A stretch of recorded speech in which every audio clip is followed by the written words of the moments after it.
The world is full of wonders. Magic is hidden in small moments.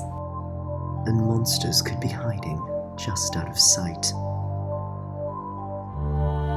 But if you're looking to find them, adventure is waiting to happen. You never know who you'll meet along the way. We are the Storyteller Squad.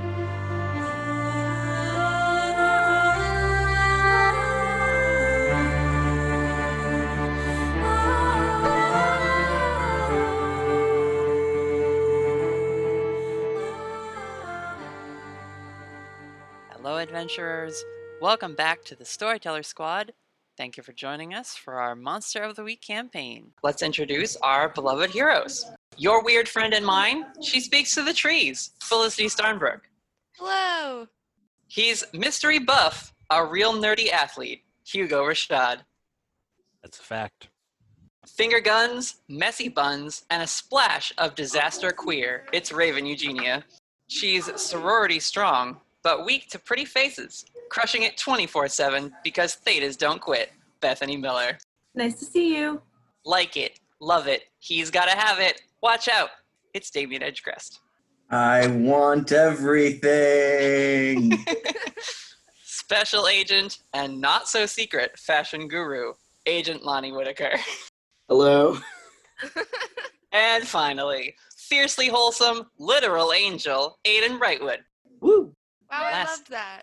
That was Yeah. amazing. Isn't that fun? That was so wholesome. I thought I picked up on some fun and also character describing. I feel like when you said disaster queer, every single person looked away from the screen because they felt called out. You were like, any of us could be it. When you said disaster queer, I was like, all right, but like which one? But how many? Yeah. Last time in our story, our heroes wanted to go shopping, and so they did. And we got to roleplay going to the mall, which was both therapeutic for our players and myself, and fun just to sort of explore a very normal experience in a game about hunting monsters. But towards the end of it, after we gave all of the fan artists and artists within our little group here lots of fodder to play off of, they were confronted by a character that finally they are now going to get to meet called Wrath, and some sort of dangerous, fiery, smoking creatures that Wrath had brought to sick on Aiden and her newly found friends. We left where the blazing hellhound wolf and a small, quicker, more agile, a bit more sporadic hellhound raccoon had appeared around the corner, and our hunters were confronted with a dicey situation of there are monsters in a public place, and here we are. So what do you guys do? Should we do our beginning of adventure moves? Yes, we probably should do that. We're bad at following the rules of this game, but I All right, on a 10 plus, I got a detailed vision on something bad that's gonna happen. That is a 4. Ooh, so what do you get if you don't? So if I don't, vision of something bad that's gonna happen to me specifically. Keeper holds 3 to be spent 1 for 1 as penalties to rolls that I make. Wow, I hate that. And how many of those do I get? You get 3. 3 penalties. Wow. And I get a vision of something bad that's gonna happen to specifically me. Oh, that's But delicious. I get experience. That's true. Okay, Felicity.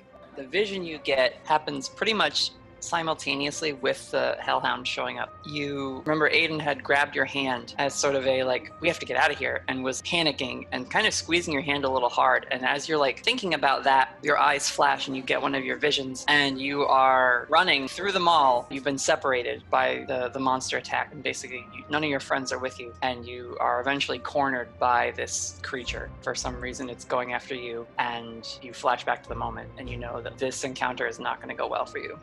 Great. Great, I love it. It's real scary, and Aiden looks worried, which is not really helping your mood at all either. All right, let's go fight some hellhounds. There's no initiative, so you guys just have to start deciding what you're going to do, and I will So, occasionally make moves. Does it? I think someone else has a beginning move. Oh, anybody left? Oh, I do, yeah. Okay. I have connect the dots, so I have to roll for that.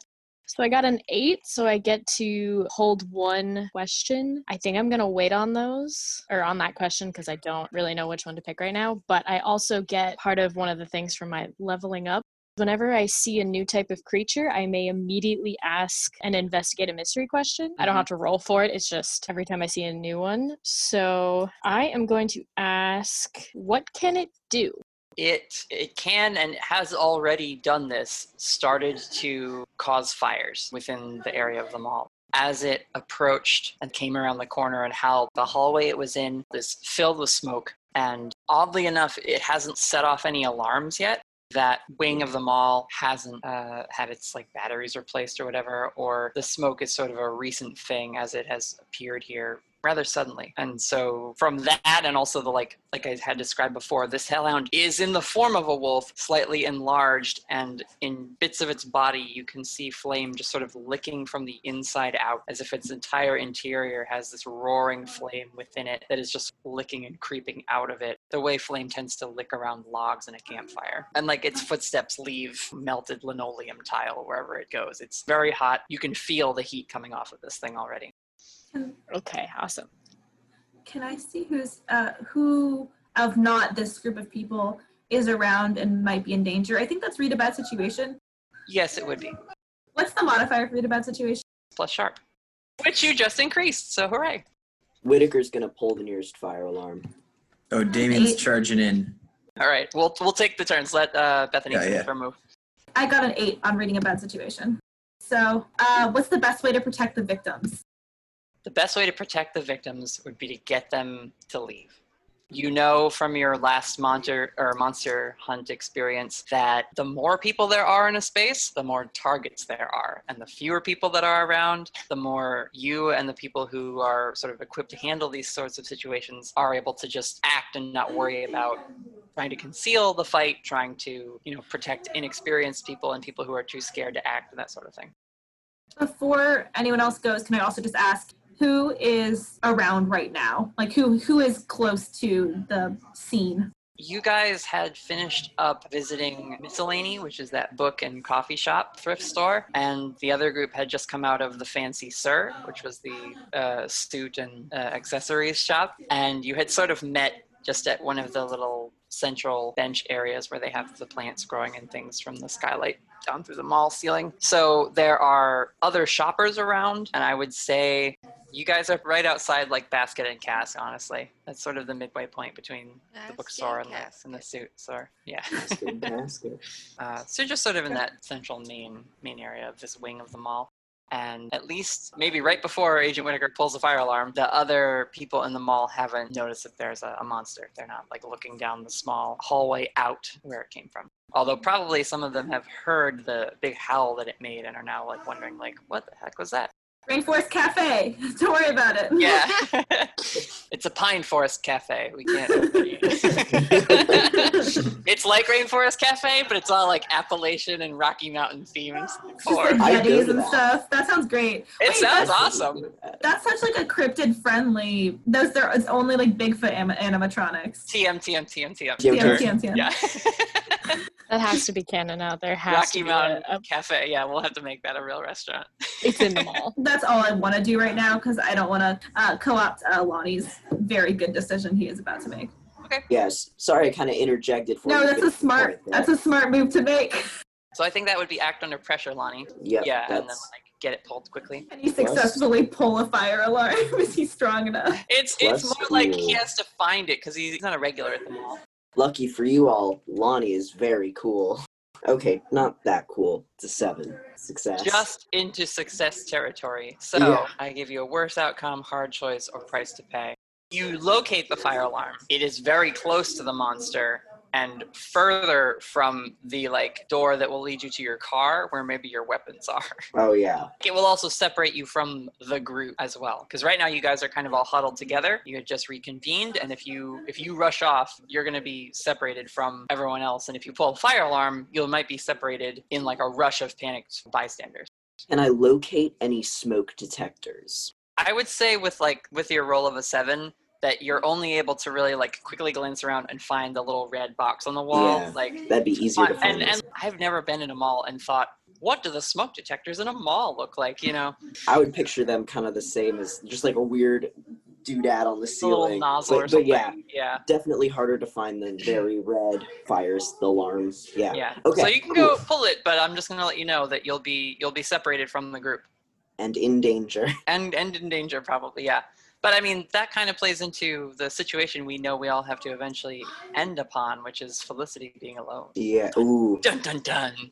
So I think I will run for it, but I'm gonna let some other people take some turns first. I think you just get to do it. Like, there's no movement in this game, so okay. your act under pressure is you look for the thing, you run over and do that. Simultaneously, other things are happening, probably, but in this game, taking moves sort of, I think the better way to describe it is it's the screen time, basically, that you get. You know, like, when you do a move, it's the camera's on Agent Whittaker, and he gets to go do an action. And it doesn't have to be limited to, like, I can only move 15 feet. Like, but then I think, Damien, you had spoken up as well. What's your idea? Damien's objective is to gain the monster's attention so that they don't attack anybody else. To accomplish this objective and to make sure he doesn't ruin too many of his new clothes, Damien is going to begin charging towards the monster. He's going to keep his pants because we're in public, but phase through the shirt, the nice platforms that he was wearing. So running towards the two demons, he's going to pull out from his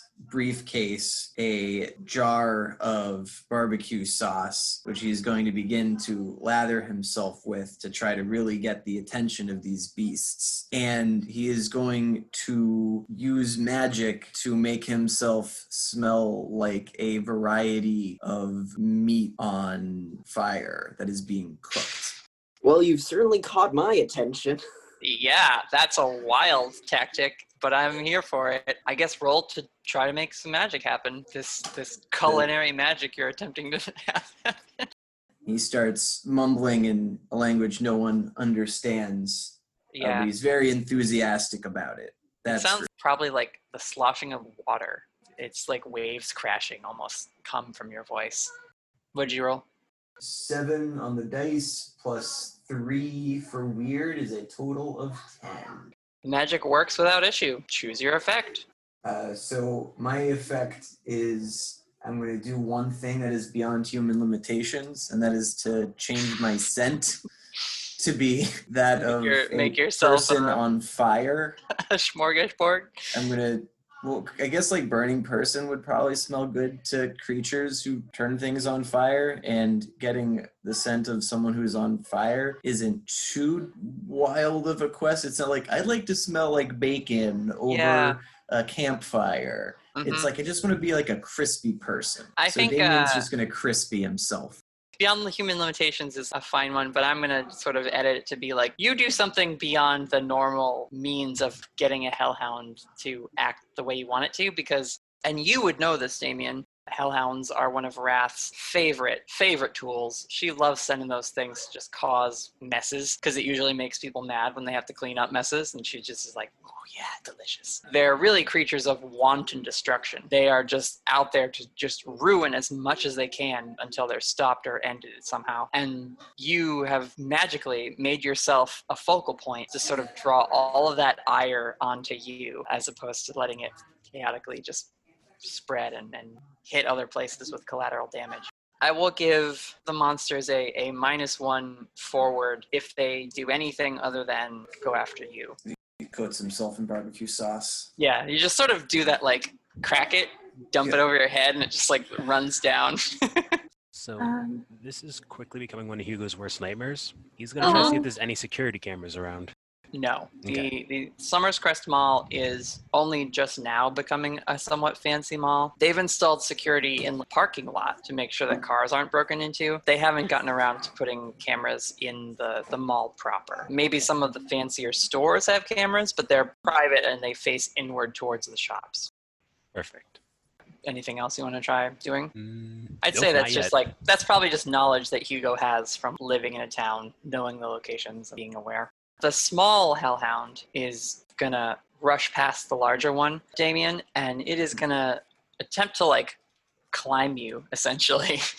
So I think it is just going to give in to your sort of pay attention to me magic effect. And so now you have this like scrambly, smoldering raccoon just sort of going to town on your pants and trying to like climb up onto your back and scratch at you there.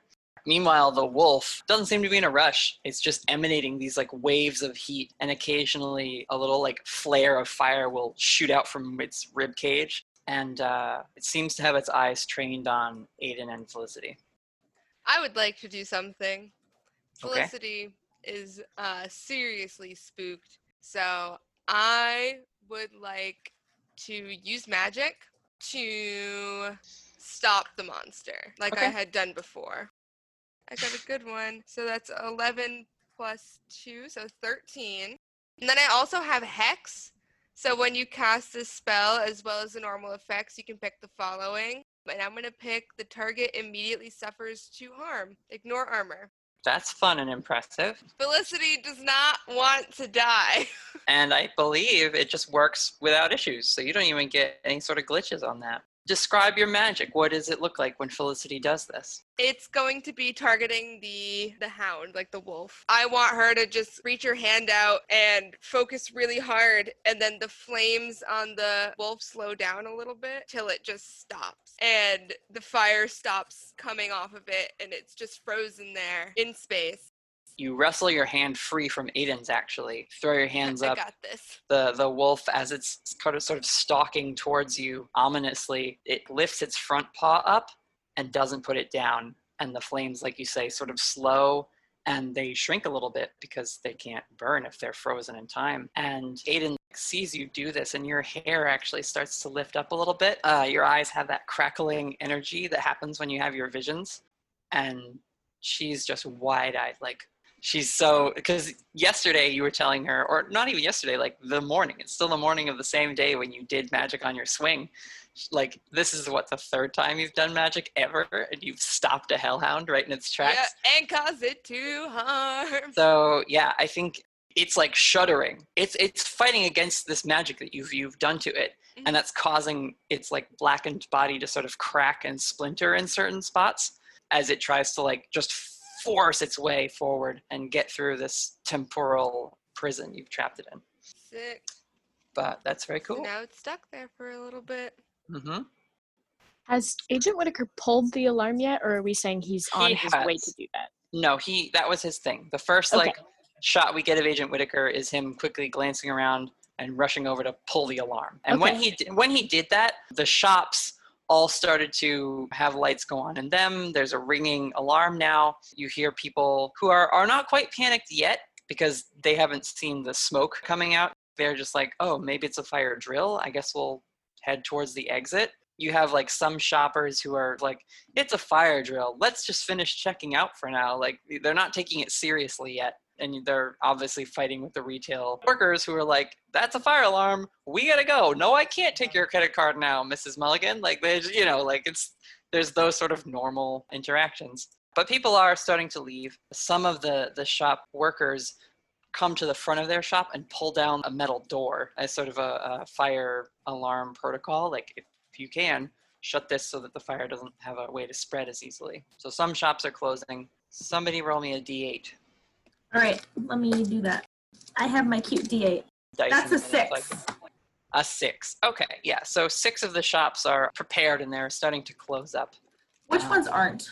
I would say the Edge and the Shades Shack, but like you can't really close that up. And Miscellany don't have the like metal doors to pull down to close. One of those small books. Oh no. Yeah, but we'll find out what happens to those places. You actually, Bethany, Sophia is in the Edge. That's the last place you saw her go after she picked up her black market froyo from. Do I see her? Do I see her evacuate? You haven't seen her come out yet, no. But again, there's a lot of people in the mall. It's kind of hard to track unless you're like specifically like not paying attention to anything else, being like, where's Sophia?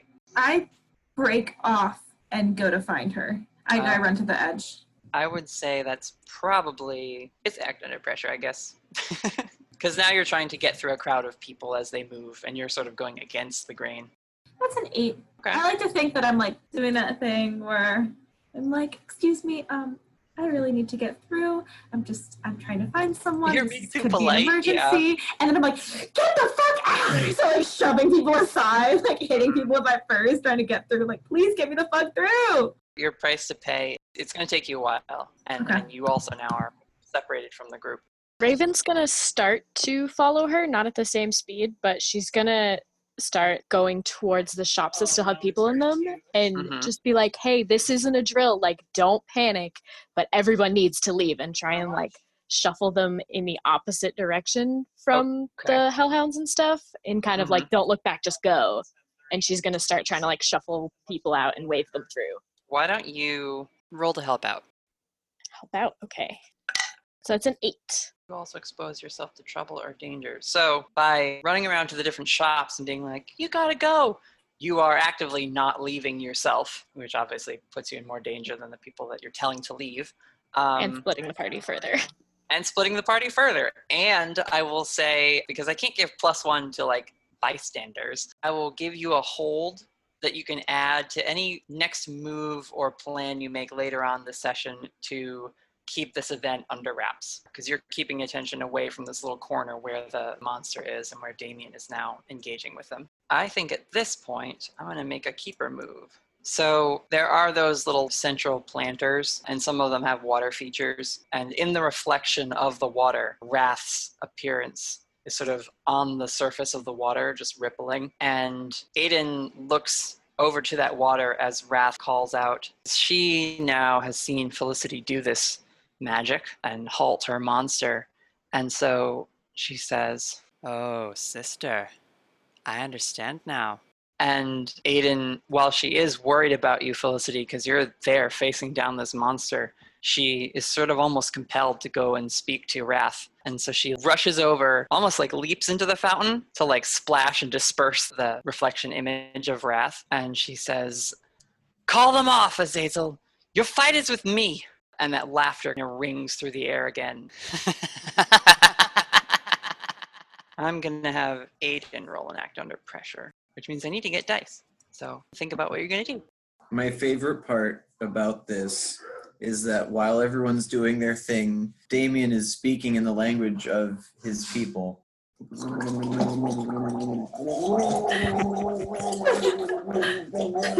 yeah, maybe I should have frozen the raccoon that is actively assaulting Damien. No, you did the correct thing. You did really good. Wolf that's slowly walking towards me. I like to think the raccoon is just viciously licking the barbecue sauce off of it.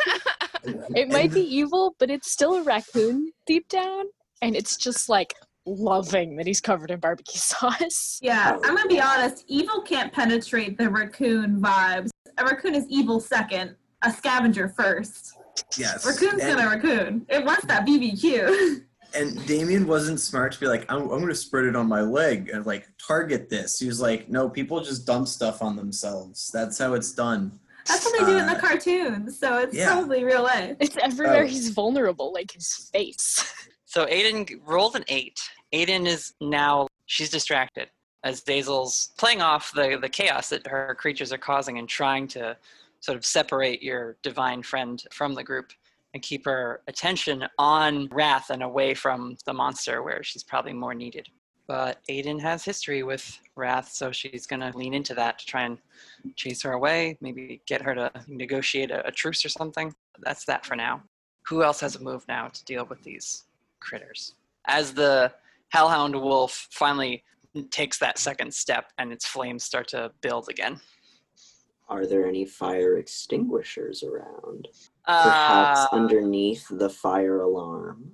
I would there might imagine... be some near other people too. Is that what you're looking for, though? An extinguisher? Yes. Okay. Yes. Well, what are you attempting to do with said extinguisher? I mean, obviously, probably shoot it at the monster. Believe it or not, if there is one near Whittaker, he will attempt to put out some flames with the fire extinguisher. And if that doesn't work, he'll, like, bash it over the head with it because it's a heavy metal object. Let's say that you do grab that extinguisher, and I'll let you roll kick some ass if you want against this monster. I would like to roll some kick some ass. That's a 12, baby. That's a 12. All That's right. a delicious, delicious 12. What bonus are you going to take? I love the you force them where you want them thing, but I'm trying to think, is there like a strategic place we could move this big old hellhound that isn't like right here? Is there like anywhere I could push it more out of the way, or like into the pond, the little fountain or whatever? If you can get it to honestly stay where it is, the people are leaving. Okay. And if you can keep it from continuing further into the mall, you won't allow it to burn as much, right? Because you're keeping it in this one corner. That'll limit the damage that's done to the whole building. And there's less of a chance that someone is still around that area because they would have seen the smoke and left probably. Yeah, in that case, I would like to force it where I want it. And by that, I mean knock it onto the ground. All right. Do I get to inflict harm on you? I think I do, even though you succeed. So otherwise, I could have picked like suffer less harm. That would have been the thing. What will happen instead? The hellhound, as you wrench the fire extinguisher off the wall, you aim it at this thing just as it's about to move again and go after Felicity, and it gets a face full of extinguisher as you bravely run up and just blast it point blank. But unfortunately, it's big. Wolves are big, and this one seems to have been enlarged by the infernal energy coursing through it. And so as you hit its face and hurt it in that way by hitting it with this cold blast, the flames on its body pick up a little bit more to try and fight that and keep its body heat up. You need to figure out how much harm that would do, because it's not really a weapon. But I'll say you do 3 harm to this wolf. That's a nasty, nasty hit you've given it. But it's going to use its move back at you and use burn, which is 2 harm, ignore non-magic armor or protection. It's also flashy and has the collateral tag. So as you try to extinguish part of it, the part that is still on fire that isn't being targeted flares up and releases this wave of flame that is going to catch some of the fake plants on fire. Ooh. So those are now burning, and you take 2 harm from this big dramatic flash of fire, like a solar flare, but coming from the wolf's body. Does anyone want to try and protect Agent Whittaker from that move? Yes, I'm just trying to figure out how. Use your ice magic, wizard man. Doesn't Hugo get some sort of bonus when he helps? Well, for protecting, he gets a shield when he protects people.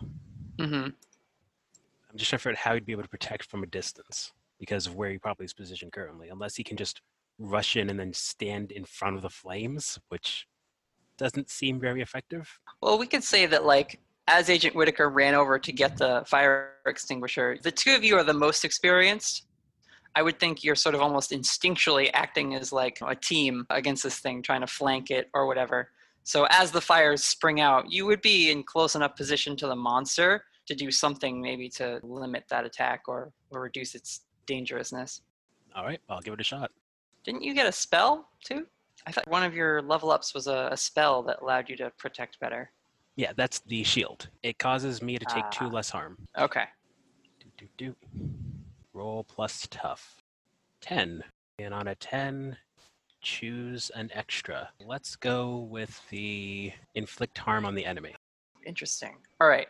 So Agent Whittaker, you're still going to get blasted, but that gives Hugo an opening as well. How are you inflicting this harm, Hugo? Well, do I not prevent the harm that they would take? When you prevent harm to another character, roll plus tough. On a 7+, you protect them okay, but you'll suffer some or all of the harm they were going to get. Okay, so that must mean going even from 7 up that happens. So I'll say with you getting in front of him, you'll take the 1 and he'll take 1. You sort of split that flare between the 2 of you. But I will take nothing because magical spells. So you have to use magic to activate that shield? Nope. Or it just happens? When you protect someone, gain 2 armor against any harm that is transferred to you. I like that. So Hugo rushes next to you, Lonnie, as you're blasting this thing. And just, what does your shield spell look like, Hugo? So you're going to see the tattoo that's on his wrist, that's underneath his watch, actually burns through the watch a little bit. And he gets a slight glow on his back from where the fire's hitting him. Nice. But it sort of wraps around him as if it's hitting like a glass dome, I guess. That's very cool. And then you do harm to the creature too? Apparently. With your bonus? What a combo. So that bubble of protective magic you use, you then just sort of arc your back and send it into the hellhound, which knocks it and pushes it even more than the fire extinguisher blasts against it. And because it's magic, it knocks this wolf and it crashes into one of those tile concrete benches. And it slumps to the ground. The fire in it flickers, and goes out. And smoke starts to just like pour from it, like a fire that has been sprayed with water to douse it. Meanwhile, the raccoon hellhound is still scrambling around you, Damien. It's comical in a way, if it weren't absolutely terrifying and you all weren't worried for your friend. So would Damien know that he should jump in the water with this thing? Or does he know that doesn't really going to work? He would know that water is an obvious tactic to use against these things. Why don't you investigate a mystery, and with that you can find out how much Damien actually knows about like the specifics of hellhounds. Right. And Raven, don't you get to do that also if it's the first time you've seen a monster? Yes. I think I did that. Or you asked what it can do, right? With that question? Yeah. I still have lights up on fire. I still have my connect the dots question, but I'm holding that because none of them really applied at all. It has to be like after some stuff has happened. So I'm curious how we're gonna get Felicity cornered now. It's gonna be really scary. So I rolled 12 on the die minus 1 sharp, total of 11. So I get to hold 2. That's still very good. I'm going to ask, what can hurt it? Damien, in your experiences in the place apart, when the demon princes and princesses would fight, they would sometimes bring monsters to that place to do battle. And occasionally there have been times where the monsters have clashed almost territorially like wild animals on the human world. It actually is almost serendipitous that like you're here while Wrath is causing trouble, because Leviathan and Azazel have always had sort of a rivalry in terms of the domains that they often will utilize. And so cold, temperature-wise, which water often is, which is why water is helpful. Water itself, not really like a weakness, but the coldness of water definitely helps against these beasts. Also salt, but you know that because salt can be damaging to all demons. And cold iron that has been reduced in temperature also has been effective against monsters like this. Okay. Can I ask what is being concealed here? You know that Wrath is, to put it in sort of a weird way, she's a go-getter. She does not quit. She has been on the job of causing problems for humans since day one. She hates them. She is so angered by them and their situation in relation to hers. And you know that her plans are usually multi-leveled or have some twist to them. And as this like raccoon beast is like, you're wrestling with it and you're bigger than it. So it's not like posing a big challenge. You know, you got it to focus on you and that was your goal. But you're watching your fellow agent and Hugo go up against this wolf and see them relatively quickly take it out. And you think, that can't be it. And as you have that thought, the body of the hellhound wolf crumbles as if it's made of very charred wood, and it falls as coals and embers that spill out onto the ground. But as they spill out, they glow and begin to rise with more heat, and a paw breaks out of the ground underneath these embers, and another, and it starts to rise up out of the ashes, a new form of this hellhound wolf. And as it materializes, as the coals build and burn and the fire kindles a skeleton and then fills that in with the dark, oily, smoky fur, not one head, but 2. And the hellhound rises now, a 2-headed wolf, that flame burning still. And you gather these things will not die unless the thing that kills them is something they're weak to. And so that magic blast from Hugo, while it was effective, they're not inherently weak to magic, and so it was not a finisher. And that's what you find out, or reason out, as a demon from a different court, basically. So to reiterate, salt, cold, and cold water / steel are the weaknesses that can kill it outright, but they have to be the thing that actually finishes the creature, or it will come back stronger and more angry. And Felicity, you now start to panic because you were feeling a bit relieved at first, like, oh, my friends did it. My vision was wrong. But this thing is back now and looks even more frightening, and you feel your heart leap up into your throat. Damien is going to attempt to carry this raccoon towards the food venue so he can kill it with salt. Okay. And pulverize it with a salt shaker. That'll take you a little while. And yeah, you like just it's had to going move, to take him a while. I think while you it's immediately going. have that thought. Yeah. And he's going to start shouting about, get salt or cold water or steel. Okay. You shout out this to your friends. Anyone in the vicinity can hear this. I think that includes Lonnie, Hugo, and Felicity. Raven and Bethany, you have moved away from this little fight zone, and so you don't pick up on that weakness announcement. All right. Felicity is going to run to the citrine kumquat to try to gather some froyo. So she's going to run and jump behind the counter and just start pouring froyo into some buckets to go dump on the monsters. Okay. As you do this, out the door from like the back door, Jesse, the guy who was working there before, comes out and sees you, and he's like, "What are you doing? We have to leave." Why don't you try and manipulate someone to convince him that it's very important for you to get froyo, even though there's a fire somewhere? The girl who gave him so much loose change is now like, I need the rest of this. He didn't make a good impression at the beginning. I don't know. Oh no, I have 0 charm. You're weird. Got another 11. All right, so I'm gonna manipulate him. 10 plus, they'll do it for the reason you gave them. What reason do you give him? It's an emergency. I need froyo. Don't ask questions. Leave. Okay. That's it. That's the reason. That's the reason. Emergency, and I need it. I think he nods and he says, oh, "All right, but I'm gonna help you carry it." No. I'm gonna put the fire out with the froyo. You gotta go. And he's like, "You're never gonna be able to carry enough. Let me." And so he like also starts to fill a little like bucket with the froyo. We may have a new friend, guys. Yeah, maybe. Let's jump to Bethany. You rush over to the edge, which is our Hot Topic equivalent. And I think as you arrive, you see your sister standing in the entryway and calling to whoever is inside. And she's saying, "Come on, Tristan, we have to go. Just leave it." I walk over and I grab her hand. So when there's a fire alarm that's going off, what don't you understand about get out? We have to go. I am. Tristan won't come. He's too busy. And she's just sort of like in a panicked state, yelling at you. Tristan, who works at the edge, isn't coming. Tristan can take care of himself. You should leave now, okay? He's an adult boy. He can take care of himself. You should get going, okay? Go ahead and manipulate her. All right. You're telling her to leave her workplace crush behind, so... That's a 6. Oh, no. She's offended. Even with your bonus, it's a 6? Yeah, even with my bonus, it's a 6.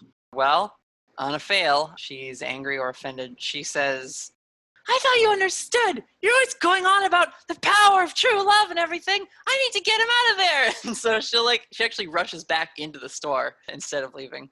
Grab her by the shoulders, and I'm going to use a power of mine. It is called Trust Me, and it is when you tell a normal person the truth in order to protect them from danger, roll plus charm. I grab her by the shoulders, and I tug her behind the set of paramour scarves. I say, "Sophia, this is secret time. The world is weird, and basically I just want you to think Doctor Who right now. Remember all the weird shit in Doctor Who?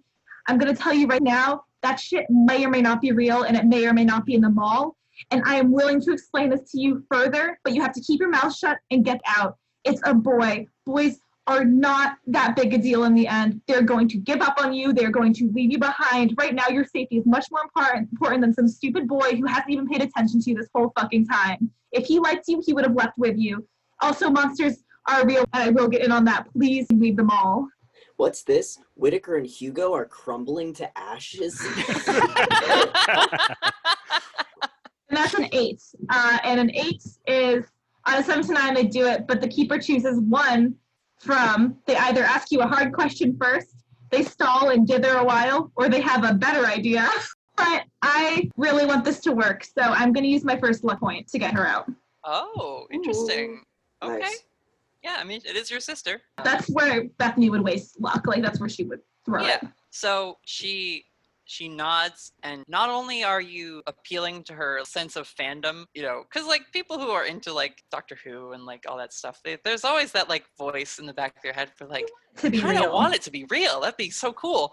And you're telling her like, not only that, but also you're giving her like wisdom in relation to relationships, which she probably would never have asked you for. But since you're giving it spontaneously, it's really hitting home. She's like, oh my gosh, I didn't know she cared this much about my personal relationship side of my life. And so she just nods and she says, okay, right.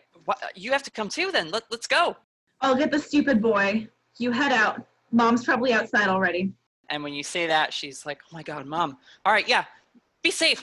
And so she like gives you a quick hug and then runs out and heads towards Rose and Clay to make sure that your mom is leaving. Do you then go further into the edge and try and find Tristan, who's being an idiot? I'm like, Tristan, that's your name, right? Tristan, you have to leave. It's a fucking fire alarm. I'm looking around for this boy. You see he like comes out the like back door where like only staff is allowed to go, and he's got like a milk crate filled with like vinyls. Damn it, that fucker. Yeah, and I get it, but I as your keeper have to admit I know nothing about collectible records, but like they're good ones. This is like the stuff he puts on in the store so that he doesn't have to listen to like the pop music that would normally be played. And so he's like, oh, Bethany, what's up? It's my sanity at stake here. Hey, asshole. My sister's been in here asking for you to come up for forever. She could have fucking got burnt to a crisp if this was a real emergency. I don't know how real it is right now. Get the fuck out with your stupid vinyls. You may have cost 2 lives instead of just 1. And I grab him by the shoulder and I start pushing him out of the store. Okay, yeah. He's like, whoa, watch the fringe or whatever. He's got like some like weird like black denim fringe jacket on. We don't have time really to get into like who Tristan LaValle is as a person, but you either think he's cool or you hate him outright because you realize he's not as cool as he tries to appear. Bethany is, I think since Sophia has started talking about him, very much the latter. Yeah, I mean he's like your age, Bethany, and clearly just he's way too into what he thinks of himself and his persona, basically. He does leave. He was getting his thing that he like had to save because he doesn't care about the rest of the merchandise in the store. He thinks it's all gone to hell since like, mid 2000s. He's rushing out. He's got his little private collection. But that'll wrap that scene up. Let's jump back to Raven. Where do you think you're at now, Raven? You're helping to get people out and trying to be a voice of authority, or at least real warning. So she was trying to herd the stragglers out, and then I think once she got the bulk of them kind of heading towards the door, she's gonna like U-turn and try and make her way back to the group. As you are waving people through the doors, like she's probably holding a door open, right? Yeah. You come back from there once the last person leaves and you're like, all right, is anybody else? And you come onto the edge, you see Tristan go by and he's like, Raven? And you're just like, get out of here. He's like, oh, geez, okay, get out yourself. You see Bethany stepping out of the edge and you both see at Miscellany, Granny Jones is standing in the entryway of the store and she's got something in her hand. And she's like marching back and forth in that doorway. She's got like a book open and she's got something in her hand. So that's what you see there. Raven's gonna run up to her and like try not to startle her because she knows she's really old, but just be like, hey, do you need help getting outside? There's a fire alarm. Like you need to get to safety. Are you okay? When you get to her, she's mumbling something under her breath. You can't really make it out. It's almost like it's muffled. Is there anyone else left in the store? Are you the only one? You see that Doug, the like bearded, thicker gamer guy, he's not there. You do see Mira, and she's in the back of the store doing something else. Can't really see what she's doing, but she's like amongst the bookshelves, and you see her like running back and forth amongst like shelves of books. I feel like Raven wouldn't know her name. She's probably seen her a few times, probably never talked to her. Like recognizes that she works there. You know who she is, but you've never like talked with her long enough to be like, oh, I know your name now. It's like she's that girl that works at Miscellany. Yeah, she's gonna like call across the store and be like, hey, we need to leave.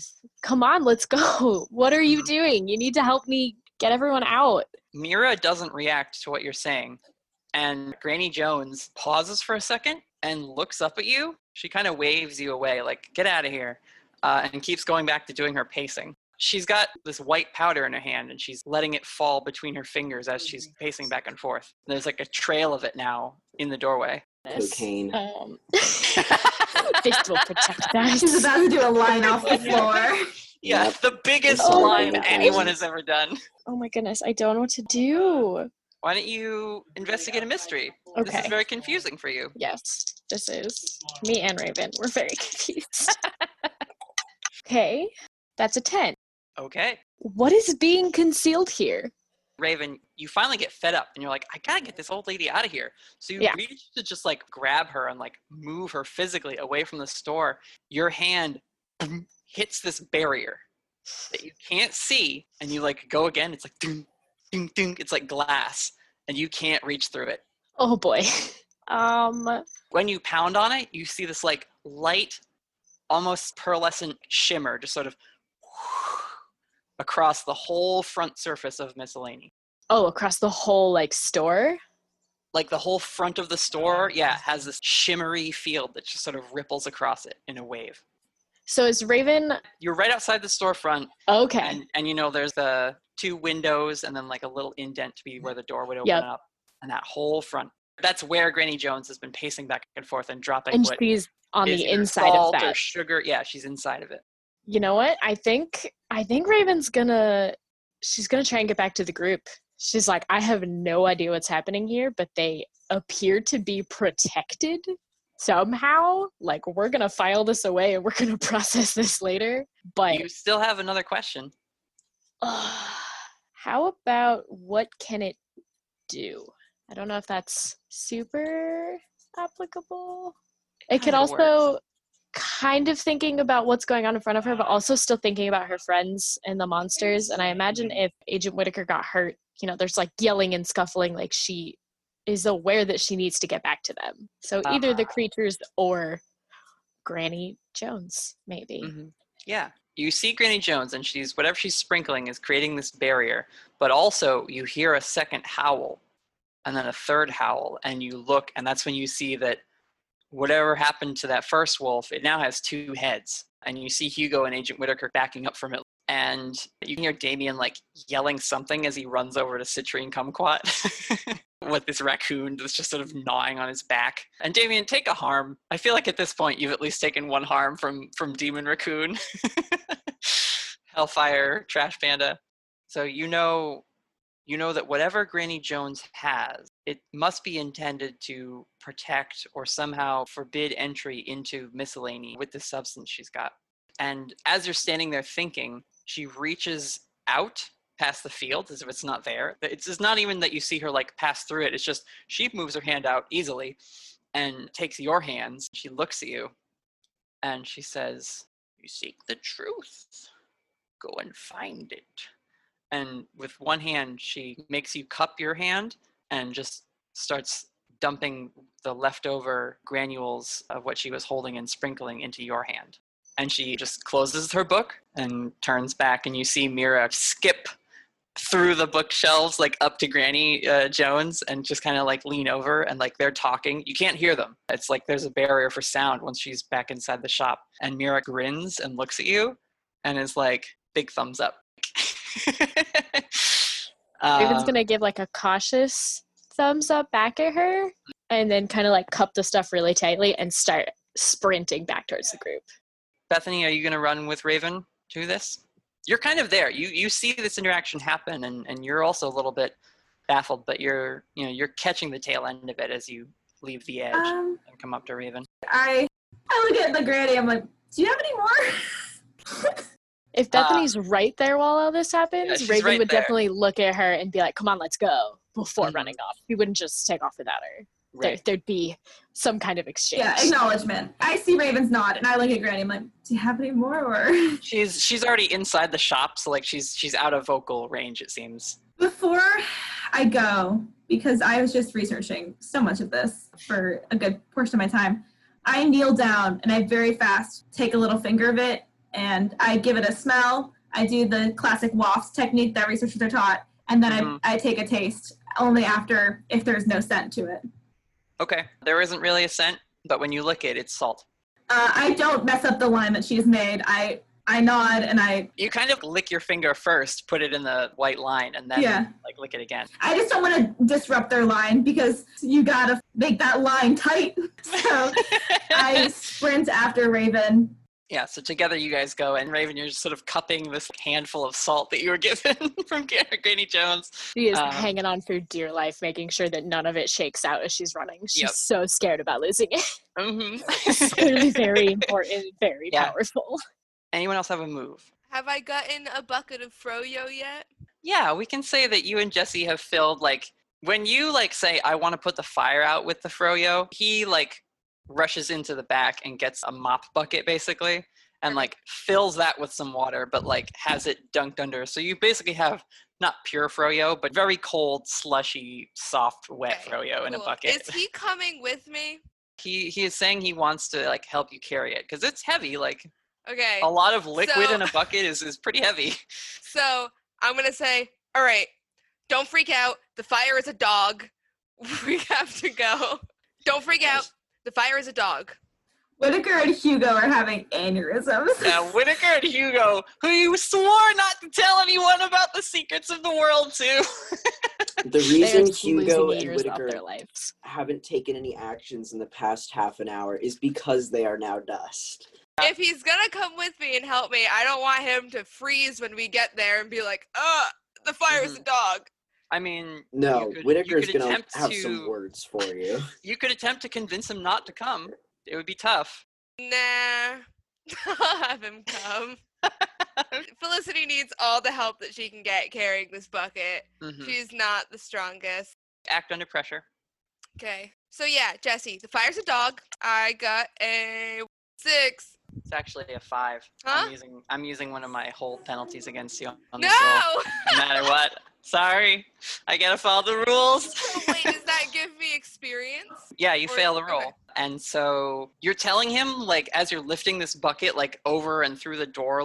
It's one of those, like, doors on a hinge that can just, like, swing back and forth, right? So that they can go from behind the counter out to the serving area, clean the tables, etc. And as you're saying, so don't freak out, the fire is a dog, and you say that, and he kind of, like, looks back at you for a second, is like, the what? And he drops the bucket of froyo, which just spills all over the ground, and he kind of, like, slips in it, and it's like, oh, fuck, and he freaked out! Yeah. He done freaked out, Jesse. He done freaked out. And so he's just like, oh, damn it. Listen, we gotta go. I'm sure the fire department can handle this. All right, you leave. You're, like, backing up away from him as he's, like, reaching out to be like, no, come on. And he doesn't want to, like, force himself to, like, pull you because he's just like, I don't know, this girl's freaking out. I can't. So he is just like, all right, I'm going. And so he gets up and makes his way out of there. I was just kidding. The fire's not a dog. Have a nice night. Okay. Oh, my God. So Jesse Staffordshire books it. He gets out of there. So that's your move that didn't go so well. Are you going to go from there back to the fight? Are you going to try and fill another bucket? What's your next go-to thing? I'm going to try to fill another bucket. So you get a container ready? I will say this. Just as Jesse goes around the corner, Damien rushes up with this flaming raccoon that he's trying to contain in his arms. And he's just like, I need salt! Like, all right, yep, I'm on it. Actually, Felicity, can we get a container for this guy? Like, do they have one of those coolers with the little wire lines where they'd put, like, soft drinks or little to-go cups? I don't work here. I don't know. They're, like, on display? Sure. Yeah. Yep, there's definitely one of those. Let's go put them in it. Yeah, like, Natalie, is there some sort of, like, cooler or storage We could lock unit? them in the freezer. Where the toppings are, underneath that is, like, a refrigerated, like, set of shelves. So it's cold under there because it has to keep all the ingredients cold. Perfect. That's where this guy's going. Go. I'll help you put them in there. All right. I will say, Damien, why don't you try to kick some ass? Because while you are just sort of containing it, you're using its weakness against it. So I'm going to say it's that. And if you want to roll help out, Felicity, you can. Okay, I have a -1 to tough, so 7. 5. You got another 5? Yeah. Felicity's trying her best. She was doomed in this fight from the start. It's not her fault. She goes to, like, remove a shelf from inside the freezer, and like you pull it out, but because that froyo slick is now spreading, you slip in it and fall down and are basically not going to help Damien out at all. You're on your butt with a grate Covered in over you, froyo. getting covered in froyo, and it's awful. You try to stand up, you slip again. You just Yep. make snow angels in the froyo. Damien, you throw this flaming raccoon critter into the freezer, and you're like trying to close the door on it. Basically, it's biting your fingers. It's gonna do 2 harm as it's like just like biting you. Its fangs are made of magma, like they're fiery teeth. In your human form, you're not bleeding, but everywhere it's bitten you, it looks immediately cauterized, just blackened holes, and where like your slime was burned away a little. But you will do 2 harm to it as it is trapped in that freezer and feeling the cold start to affect it. This is now property of the Eastie Agency. We've got to get this thing back. You can't separate this cooler from the counter. It's like built in. We're going to need another container so that we can get this thing back to the Eastie Agency. Don't you have Hold your this own container agency, shut. Damien? We don't have a lot of resources quite yet, but we're working on it. The first step is hiring personnel. Felicity, and he's going to reach out and like drop some gold earrings and stuff. Okay, you now work for the Edgecrest Agency, and your first mission is to find a container. On it, sir. So, Damien, you're still there just sort of struggling to keep this door closed. Yeah. And as you're fighting it, flares of fire are coming out the crack in the door. This raccoon is basically doing that flare move, the burn attack, but it's being hit by the aluminum walls of the freezer and like keeping it pretty much under control. You start to smell burning plastic and other, like all the ingredients on the top are being melted from the bottom. So this citrine kumquat is going to need a remodel by the end of this. Whoops. Lonnie and Hugo. The Hellhound Wolf is now risen from the ashes. With its 2 heads, they're both now growling and snarling, and little bits of like lava are dripping from its open mouth. Each head is looking at you, almost as if it's not sure which one of you to go after first. So I think the strategy right now is because we've got other people getting salt and ice and all that stuff. Mm-hmm. Our strategy is just to contain. I should be saying this in Lonnie's voice. I think our strategy right now is to contain this thing. He's telling Hugo this. So I don't know what kind of magic you have up your sleeve there, but is there like any sort of, you know, when there's like a sale going on, they'll put like one of those, not really banners, but it's like a little sign, 50% off everything in the store. If there are any of those around, like I just need something that I can lift and is vaguely flat that I can use to kind of push it back without having to touch it. Yeah, you basically want to keep distance between yourself and the flames of its chest. I need some sort of barrier, so I can... Yeah. Well, honestly, the Shades Shack, it's like got poles with an awning sort of tent thing over it, and you could maybe like pull away one of the poles of that to use as a thing to create distance for yourself. That's as good a strategy as any. I think Whittaker's going to try to do that. Okay. By any chance, is there another one of those that could be used as a spear?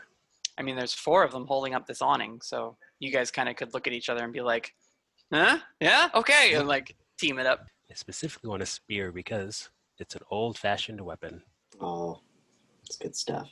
And if not a spear, a staff, you know. And it's not an axe. It's not an axe. Yep. What are you gonna... Is this a kick some ass roll? You're gonna run over, grab a pole, and start to beat on this thing, or... My goal, I don't know what Hugo's goal is, but me, Agent Lonnie Whittaker, my goal is to just keep this thing from attacking anyone else or moving anywhere, just so we can keep it in one place by the time that our real enforcements come in.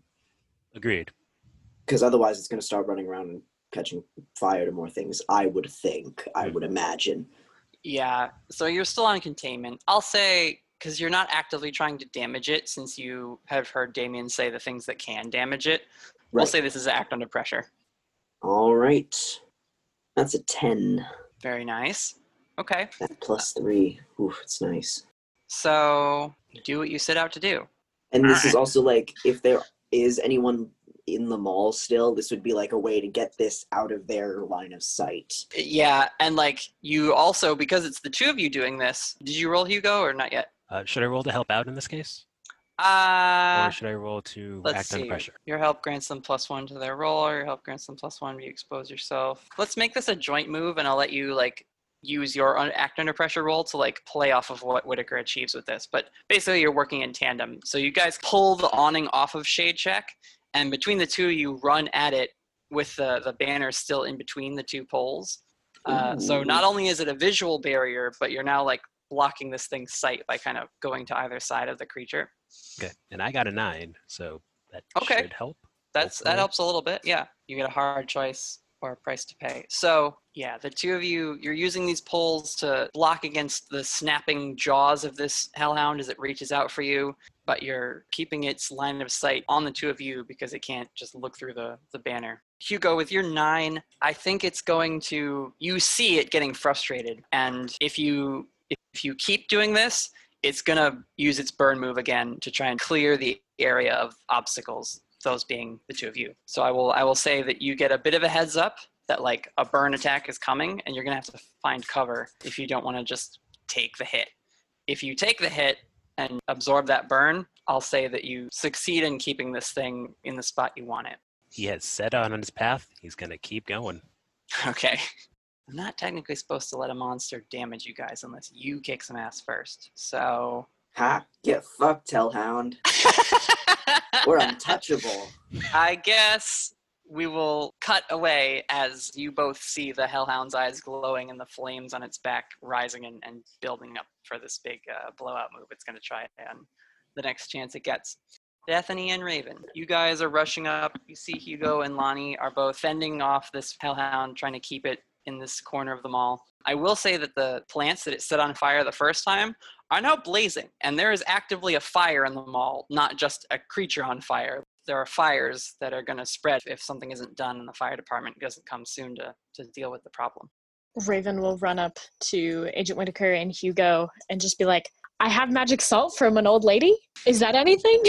You guys both heard Damien say salt hurts them. Yeah, Raven did not, but I feel Raven like he's doesn't know. aware that it is salt and that it can make a barrier. Yeah, thing. Bethany would have told you, I assume, as you guys are both running up together. Does it make a barrier? I feel like when she's holding it, she could tell that it's like crystallized salt. So she's just holding it out to you guys like, you're the experts, what do I do? Now, Agent Whittaker did not bring his gun into a mall because, of course not.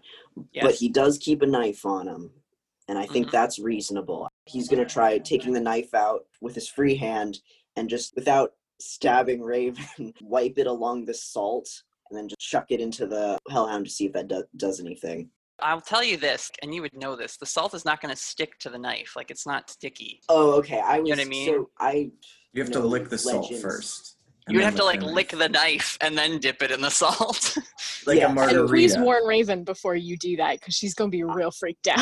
Sorry, that was an Emery assumption that like steel blades that have been like doused in salt could or like it's like a way of sort of blessing it or would do empowering it. That could work if the blade was like dipped in salt water, or again if there was salt like crusted on the blade somehow. All right. So we made this fountain a saltwater fountain. There is water over there, and Aiden is still like splashing around in the water basically, and like talking, but you're not really paying attention to her conversation. That's a pretty good idea, actually. Chuck it in the water. Really? I think it's magical. You want me to just throw it in the fountain? The Hellhound begins roaring and snarling. It actually snaps on the metal bar that you're holding, Agent Whittaker, as Raven is like questioning your direction. Raven, I swear to God, we can always get more salt, but we only have moments to spare here. Okay, got it. And she's gonna run to the fountain and spread it out into the water. He's gonna toss her his knife. Dip this in there. She does, but I don't think she would try and catch it. I'm pretty sure she would see that he's throwing it to her, and she'd step out of the way and then pick it up off the ground and be like, got it. Okay. And then run. Yep. She would not try to catch a knife being thrown to her. Mm-hmm. Yep. She does not have enough coordination for that. Not enough cool. No. Yeah. Lonnie's used to throwing a knife and people just grabbing it out of the air In my line Agent Whittaker. Other hardened agents just I don't care what end I grab, I'll take it. I'm sure he threw it very professionally, handle first. Hugo, I would like you to kick some ass because this wolf is about to snap at Raven. I'd rather protect someone, but I'm gonna kick some ass. Story of Hugo's life. Hugo Rashad, an autobiography. Oh god. Oh, that's a problem. Oh, is it bad? That's a it's- 4. Oh baby. All Oh right. honey. That's gonna hurt. You jinxed him. On a miss, you get your ass kicked instead. He had it coming. Hugo, as Lonnie and Raven are having this discussion, you've been having to pick up the slack, right? So you've been taking a lot of the bite moves and using your martial arts training and sort of treating this awning pole as a bow staff. But there are 2 heads on this thing, and so one of them, after it chomps down on Lonnie's pole, swings over and chomps down on yours, and you're like, block that.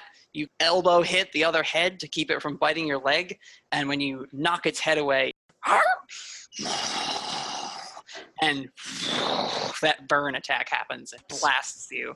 And because this is a 2-headed hellhound, what was the last burn attack? You took 2 harm the last time? Yeah. Or well, Okay. we split it up. Right. One You for split Whittaker, it up. one for Hugo. So it's 4 harm now of like fire as it just like flares.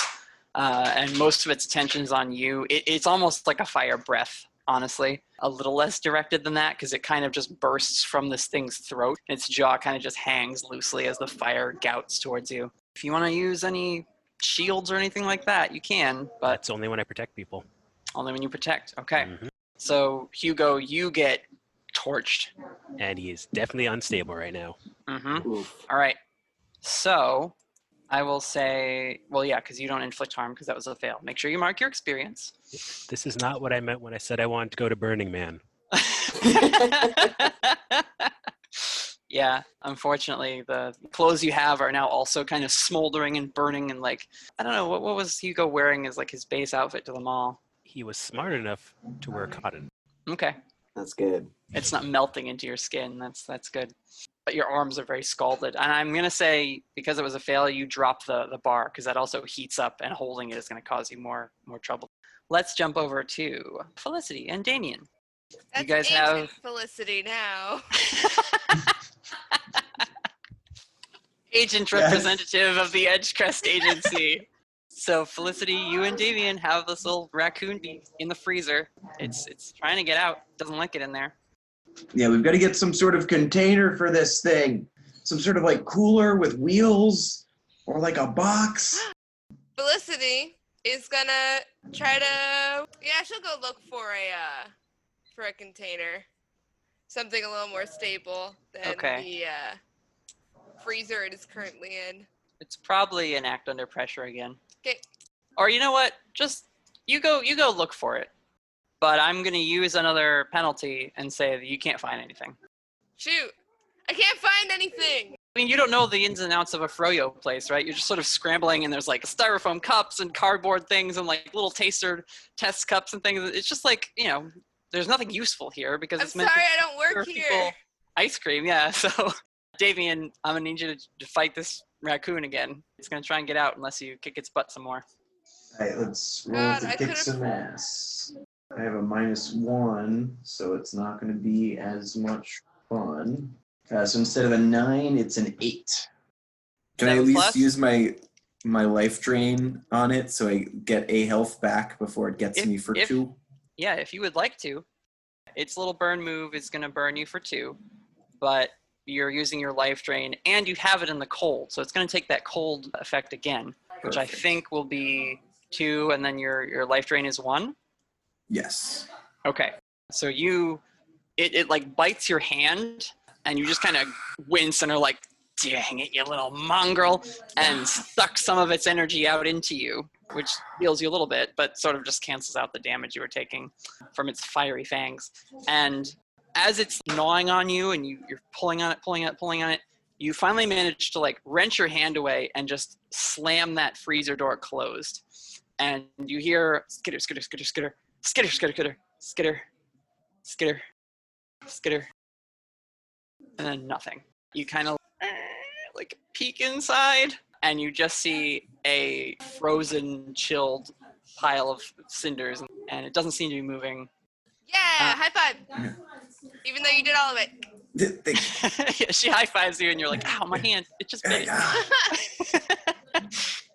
Well, we've got to get this back to the Eastie Agency. They have better resources to study this than ours.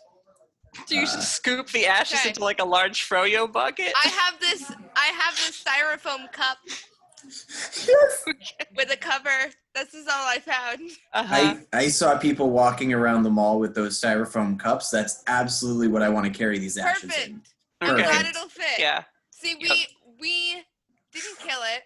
We just made it fit better into Right? the container that we found. This is much safer. We're a good agency.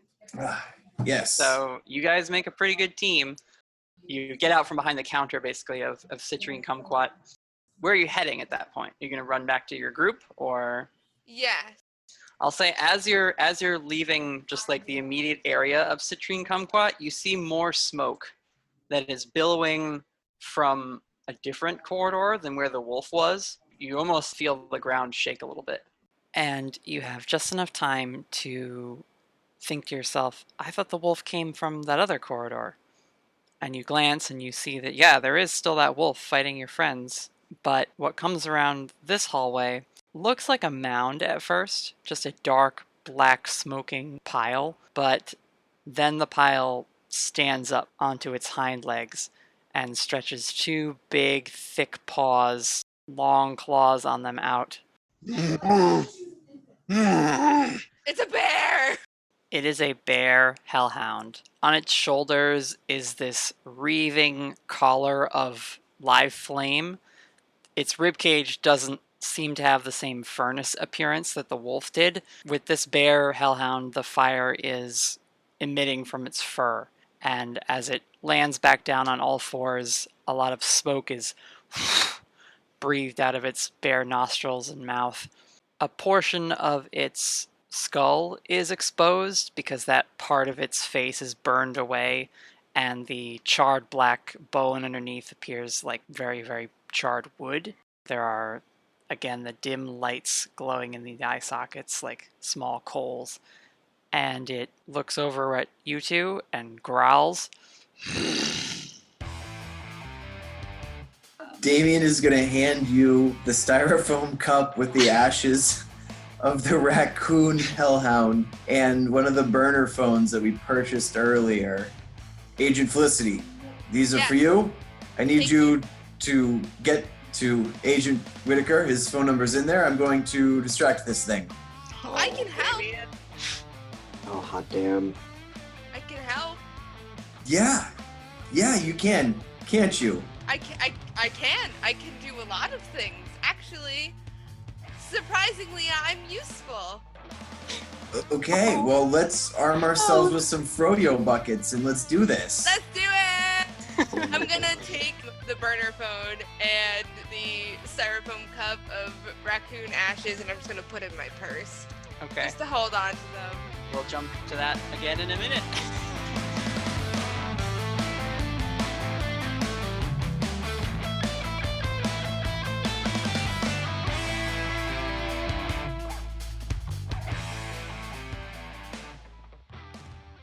Hello, adventurers.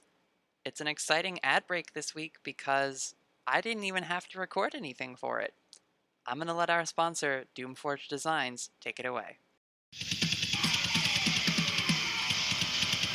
Doomforge Designs has been crafting the finest custom weapons for LARPs and cosplay for over 15 years, with hundreds of completed pieces and dozens of satisfied customers in that time. Doomforge can rise to any challenge for your custom order. We specialize in intricate designs, decal work, and bringing your wildest ideas to life. From crazy wizard staffs, chain swords, fancy prop bows, to LARP-safe throwers or folding knives, Doomforge does it all. Find us on Facebook and Instagram at Doomforge Designs. Contact us to put together your piece and get a quote today. Group rates for multiple pieces also available. Doomforge Designs. Get your gear in gear. You didn't think I'd actually let you go without saying anything, though, did you? Nah, you're smarter than that. So this week, our big thank you goes out to the musicians and composers we've been working with to create the character themes and background music for the show. Hopefully those are sounding good. It's really exciting to get to edit with them. If you check the show notes, you can see our list of tracks that are featured in each episode and the artist credits and our sponsors' information as well. Also, thanks for listening. And if you haven't subscribed yet on your podcast platform, why not? Do you really want to do the work of downloading the episode yourself every week? If you subscribe, you'll never miss one when they come out on Fridays. And if you're really enjoying the show, we would love it if you gave us a review on Apple Podcasts or wherever you're listening if they have that feature. That helps us out a bunch. All right, adventurers, that's all from me this week. Enjoy the rest of this hellish confrontation.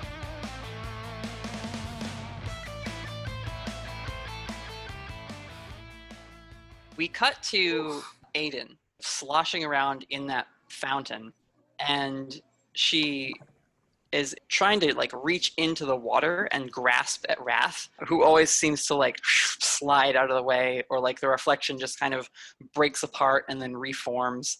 And it's just, Wrath is taunting Aiden. She says, "I'm beyond your reach, sister, and I am going to make you suffer today." And Aiden is desperate, wide-eyed. "Why do you have to chase me everywhere I go?" And so she's getting flustered.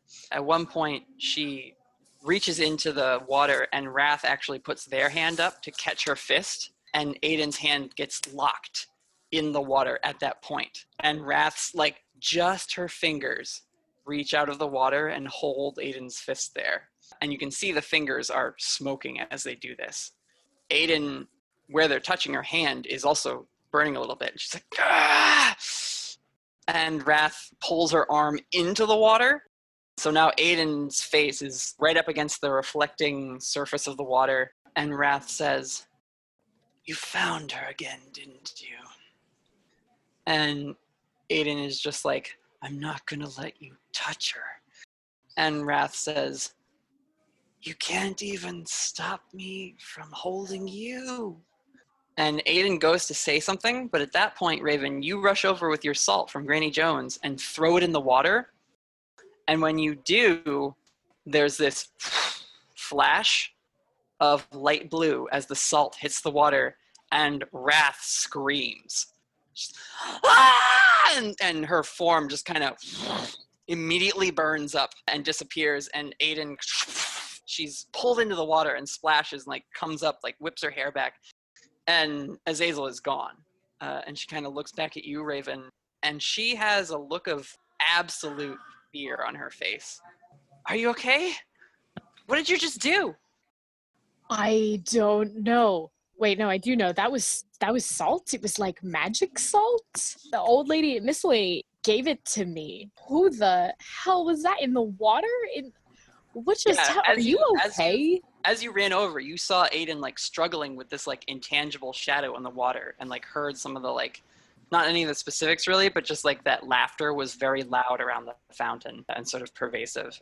Raven was like across the mall for most of it, so she didn't Yeah. see anything until she got up to the fountain and threw the salt in, and then And saw Aiden like struggling to pull herself away from the water's surface. Yeah. Yeah. Raven will like extend a hand to try and help Aiden step out of the fountain. She gets out her lucky jeans with all the patches on them are just like dripping, soaking wet. Her sleeves like up to her forearms are also like wet. She looks a mess and in extreme distress. Raven's gonna take off her jacket and put it around her shoulders. It's not gonna do very much.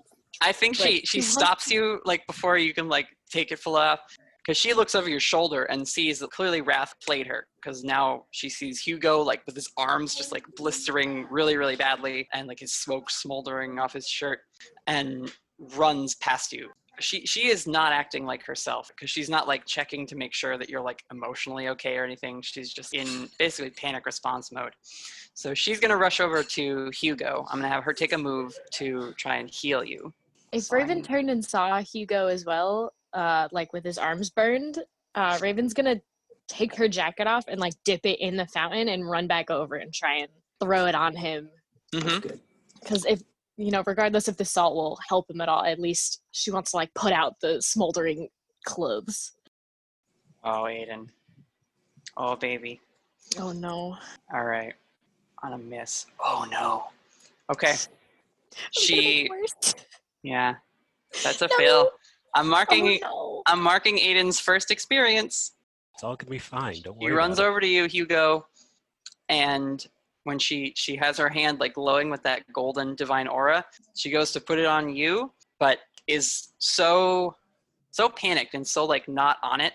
She's been clearly disturbed by her interaction with Wrath that she actually gets in the way. And so when she goes to try and heal you, the pole gets knocked by the hellhound, and so she's pushed back. And while you're like, "Oh, Aiden is here," suddenly, and that gives an opening, and it's gonna bite your leg. So it bites you for 2. Jesus. Where you at, buddy? We had a nice, very healthy 6. Ooh. Yeah, we're 1 away.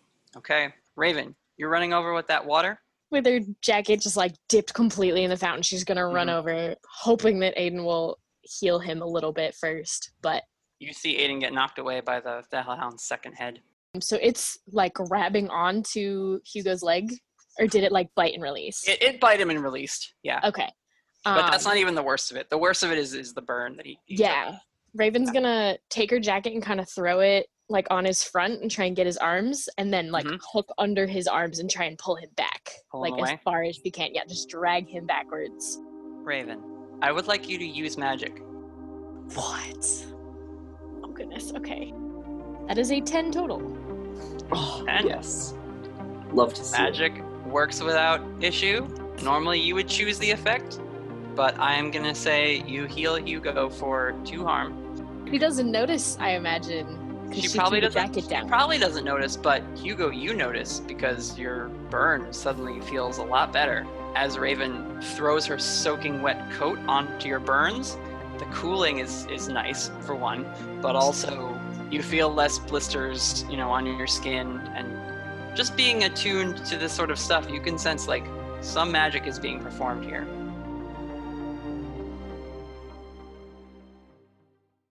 Is Bethany nearby? Bethany, I was going to ask, what are you up to at this moment? Yeah.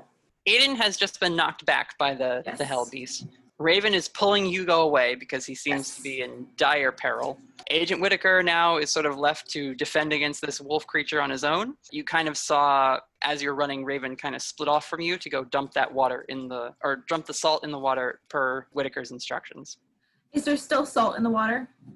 There is, and it still has this like faint bluish glow to it. Almost like a pool, and it like isn't meant to be that color usually. Okay. I go and I take the water, and a la whenever I was sick at home and my mother told me to do this, I pour it into my mouth, and I fucking sprint over to the thing, and I spit all over the thing. I fucking yeet that water from my mouth. I like that. All right. What to have you roll? I guess kick some butt. I mean, you're gonna try and hurt it.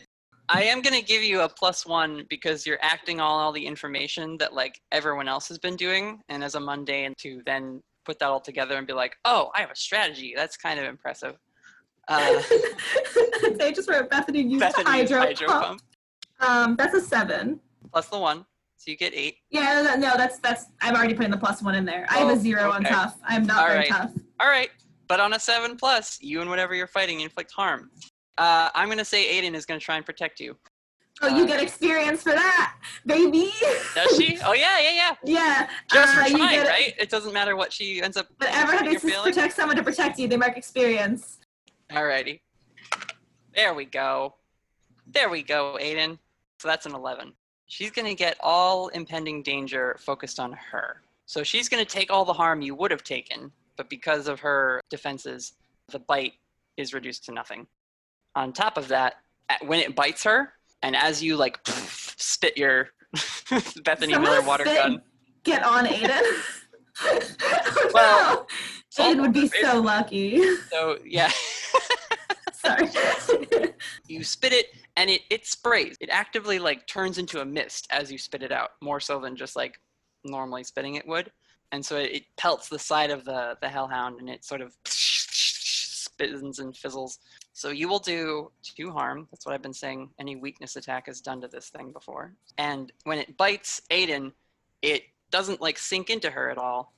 Instead, while it's kind of like she slowly gets up, and as she does, her skin begins to glow with that golden aura. Her eyes are like now blazing amber versus the sort of dull, muted brownish amber they normally are. And by focusing all the attention on her, she basically reaches up and grabs the oily black fur on its throat and just pulls it towards her. She's going to try and get it into a lock and restrain this thing.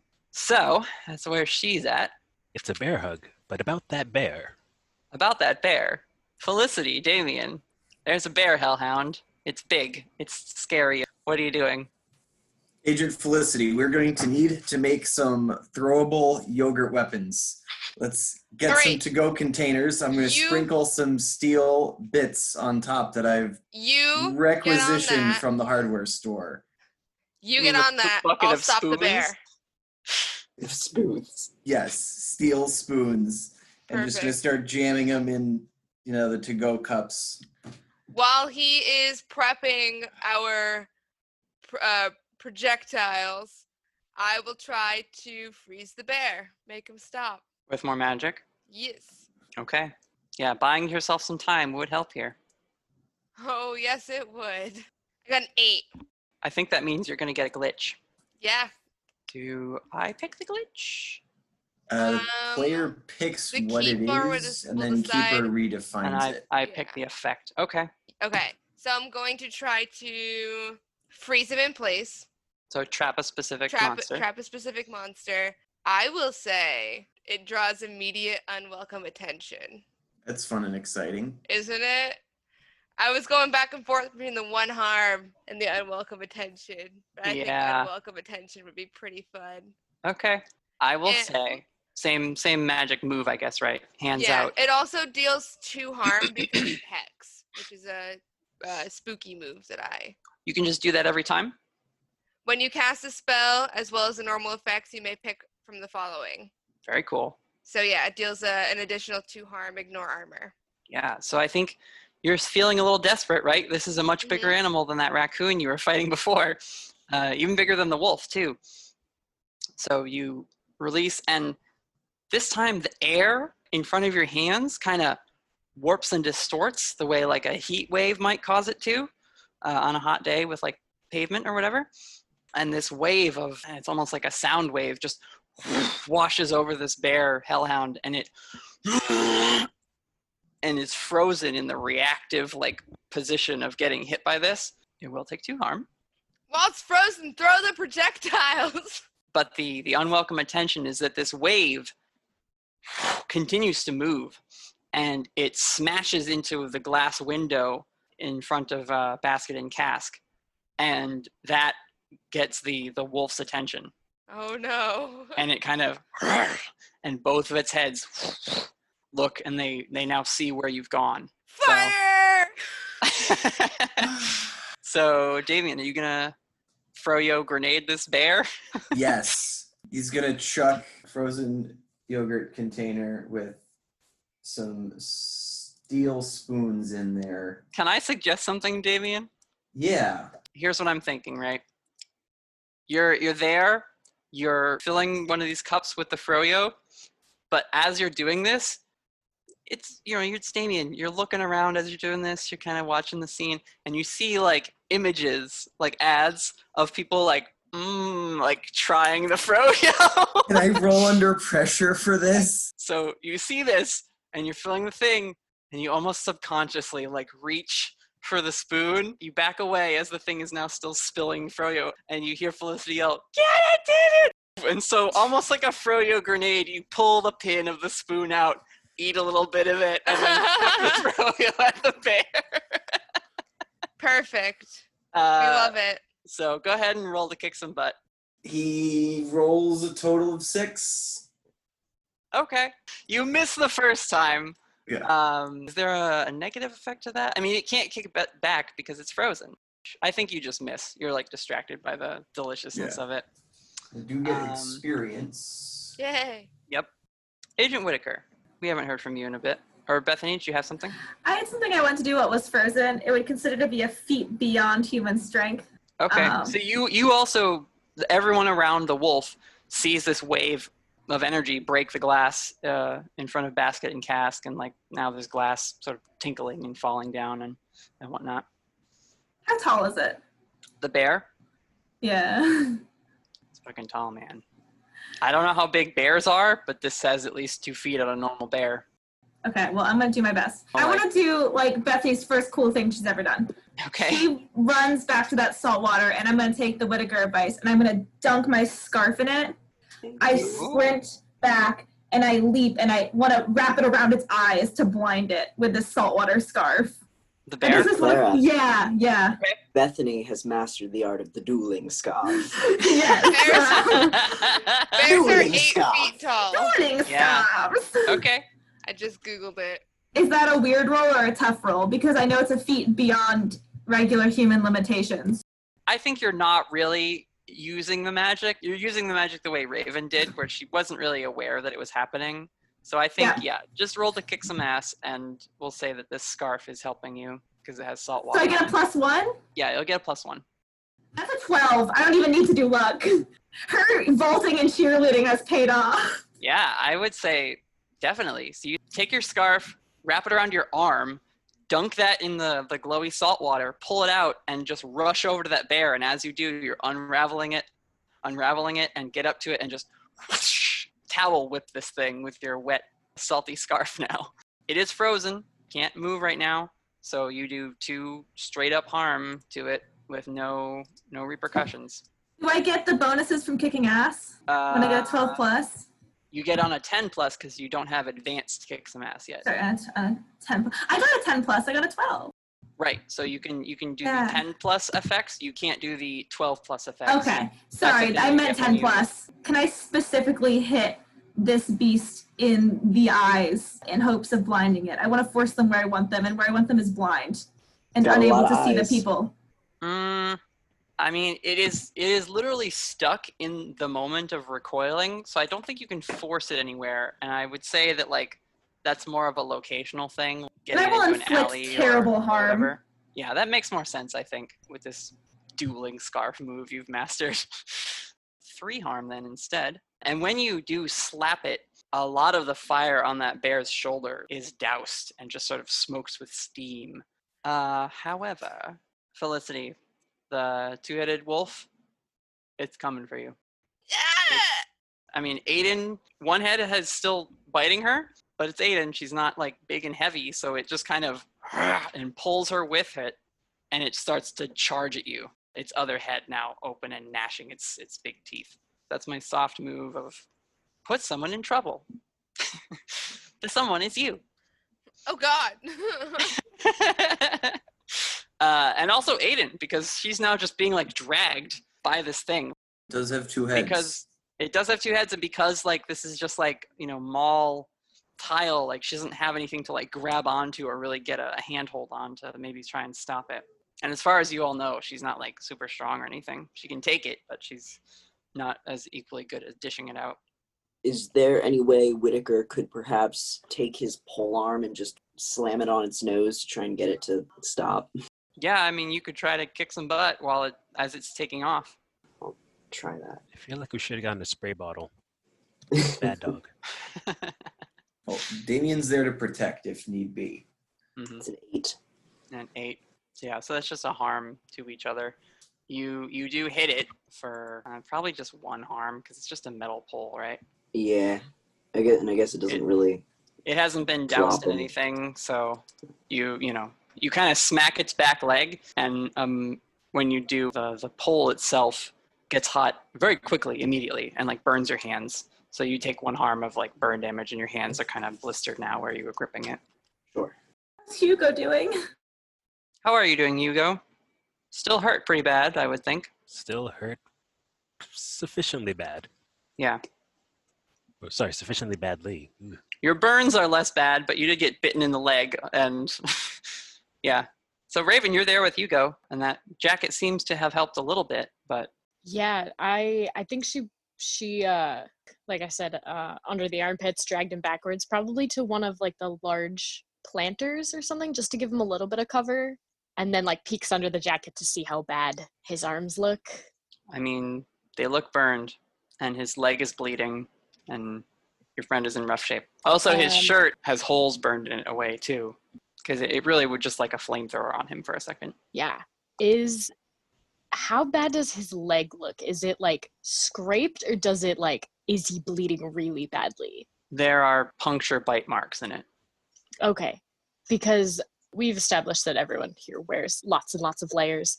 I imagine Raven's wearing a scarf. Yeah. If his leg looks bad enough, she's going to take the scarf off and try and like tourniquet style, like tie up his leg just to see if she can stop the bleeding. If it looks that bad, if it's just bleeding a little bit. It's not like it like hit his vein in his leg or anything like that. Like it got him in the calf.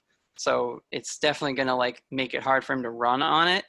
But it's not really that's sort of putting him in danger. It was the massive burn, which seems to have been soothed a little bit, but it's now just a matter of like the fight has, dragged on, and he's been hit by a few of these different attacks from this monster. So, okay, yeah, I think Raven's just assessing Hugo. Like, is he about to die? Like I said, does he need tourniquets, or is he okay? Can I leave him? Like, sounds like you're reading a bad situation. Yeah. There's a 10 total. You get to ask a bunch of questions. Are there any dangers we haven't noticed? Once she's kind of assessed his situation, she's going to turn around and try and get an idea of what's going on here. It's not so much that you haven't noticed it, but it has progressively become a new threat, and that is that the mall is on fire.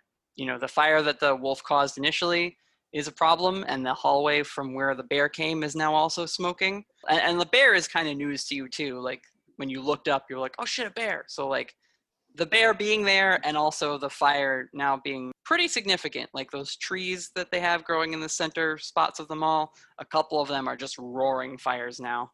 And like the grass it's starting to catch there and everything. It's high ceilinged, so a lot of the smoke is still rising, but it's getting hot in here. You imagine with the smoke billowing off the monsters, that's also making everyone sort of cough and every once in a while when they get a breath of it. So I would say, that the environment itself is becoming more of a danger. Okay. What's the best way to protect the victims? Because that's Hugo and also potentially Aiden, and if Agent Whittaker got hit a couple the times. The victims at this point are all your friends. It's definitely funny. The best way is honestly probably to try and defeat these things before they cause any more damage. Okay. The bear seems to be stuck the way Felicity seems to be able to do now. Like that's brand new too. Like, you only saw her do it with the kitsune once, and it was like, oh, that's kind of a fluke. But like, she's just pulling it out now, like it's nothing, which is crazy. But yeah, so the bear seems like stuck for now, and the wolf is going after that group over there. So probably the best way to protect the victim near you right now is to just kind of convince Hugo, like, buddy, you can't. Like, good. Take a breath, And then I guess I don't really want to know the best way out. I guess what's most vulnerable to me? Like who? I think Raven's really torn right now between staying with Hugo and going to help try and fight these monsters. Yeah, right. Like there is very torn. There is the current danger of Hugo's injuries, but there is the potential danger of Aiden, who's being dragged around by this massive monster that has her in its jaws, and Felicity, who it seems to be beelining for. So what's most vulnerable? The two of them. Okay. And you get +1 if you act on information relevant to those questions. Raven's going to grab Hugo by the shoulders and look him right in the eyes and say, stay here. I mean it. Are you going to manipulate him? I don't think so. I'm just, like, as a friend, this is bad. Stay here. Spoiler alert, he's not going to stay there. Gonna have to get through fucking Whittaker first. Yeah, well, Whittaker, what are you up to now? The wolf has escaped after it kind of like flared you and made you drop your weapon. I have a question. When it flared, is that ignore armor damage? Yeah, it would have been. Like When you hit it, the convection heat worked much faster than it should have, and like made that rod you were holding like red hot, and it burned your hand. So it was okay. Your flak jacket, if that's what you're thinking about, like under the shirt. No, I'm thinking of my the tactical genius thing I got. Oh, okay. Because he's not wearing the flak vest. Like, Yeah. why would he? He's in a mall. But I thought like the tactical genius, not tactical genius, battlefield awareness. That's the one. You always know what's happening around you. Take +1 armor. I will say that applies then. Yeah. Okay, cool. I think as you like went to hit it, you saw that where you hit immediately started to flare, and you saw like that red cherry color creeping up the metal, and you like instinctively dropped it. You were like, oh, cool. Yeah. Very nice. I will say that eliminates that weapon though, because now the whole of it is just glowing red and kind of making scorch marks on the linoleum tiles. For sure. Okay. Miss Miller is bravely charging this frozen hell beast bear in front of Citrine Kumquat. Miss Miller, please. I can't do first aid during a battle, right? I have medic as one of my things that allows me to that says I have the training to heal people. But would you allow that to happen during battle? It's okay if not. I just want like if I do have a chance to stabilize Hugo, I'd like that. But if not, no worries. You said you have a med kit with you? It says you have a full first aid kit and the training to heal people. I guess it would be weird if you had a med kit with them right now, but is there one around? Each stores usually have them, but probably take a while to get it. It would It would be like back in where the employees could get at it, you know, like not out in the storefront. All right. And I guess I can't really, there's not much to improvise with. No. I would say your battlefield awareness, right? Kicking in as you drop the thing. You see that the bear monster is stuck. It's not moving. It's frozen like the wolf was. You probably want to take advantage of that before it starts to move again.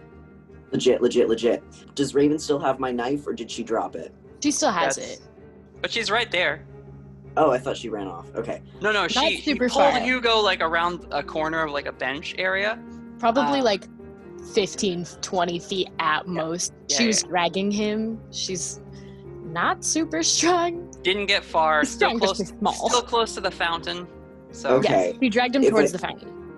If I can, Whittaker is going to politely grab the knife back, swish it around in the water a bit. Okay. And he's going to go run up and just, with trained precision, just hurl it at the bear's head. Kick its butt. Let's do it. It's a 9. 9. Normally it would kick butt back at you, but because it's frozen with Felicity's spell, it doesn't do anything. So that is another... What does your knife normally do? Do you have a weapon tag on it? Yes, the knife is a 1. It's just a 1, but it has the salt water on it. I don't know if it has enough of the salt water. I will say the knife's harm plus the salt water weakness. It's 2 weaknesses technically. It's the cold and salt combined.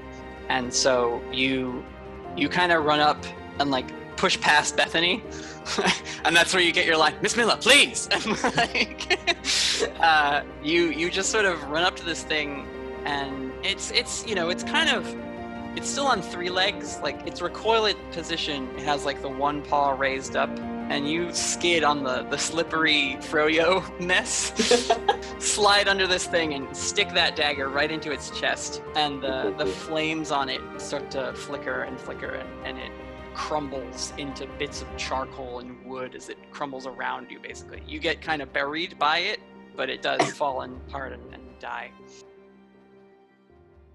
That being said, Felicity, the wolf hell beast is chasing you now. Oh boy. Okay. I need you to act under pressure. Okay. Oh, bad. Cool. I'm not cool. Can I try to do a thing after Felicity? Yeah, you can. Okay. What'd you get? I got a 2. Oh. Damien's right there to protect. You panic and you run. Experience. In this moment, Felicity, you're like the bravery you felt by like working with Damien and like defeating the little raccoon beast. This is a whole different ballgame, right? Like this thing is two-headed, so it's even more monstrous than it was when it first appeared. It's clearly coming after you. You actually hear Aiden, like, as she's being dragged under its feet, her arms still caught in its jaws. She's like, Felicity, get out of here! I'm going! And it is, snarling. It leaps over the counter as you, like, quickly, run out of the seating area for the froyo place. And you're just bolting down the mall aisleway, basically, to get away from this thing, and it's on your tail. It's nipping at your heels. And you feel yourself in that moment that you foresaw of this thing chasing you down the mall alone. Aiden's there, but she's kind of indisposed. So we did it, guys. We got to the vision. No! That's not a great thing. It's not good. We shouldn't celebrate that. Yay. Can Damien grab onto the demon? I want Hugo to go first because he said he got a thing. Yes. So Hugo's going to ask Raven to pull him towards the fountain more, or to help him get into the fountain. Yeah, sure. And he's going to stick his hands in the water. Yep. And then he's going to take them back out and try to cast magic. Okay. Specifically, he's going to try to cause harm by essentially making a water-based magic missile. Ooh, interesting. Okay. Let's see if he can actually even do that, though. Nope, he got a 4. Okay. Experience. I should help out. Mark your experience. I was gonna. There's nothing Raven could do to help, right? Like she's supporting him physically, but if he's casting magic, Yeah, I don't know if he could help. What happens basically is Hugo, you go to do this spell, right? But when you put your hands in the water, it burns, and you're just salty. Like that salt water gets into your things, right? And you almost black out. You don't, but you're like coughing and just like gasping as pain like racks through your arms.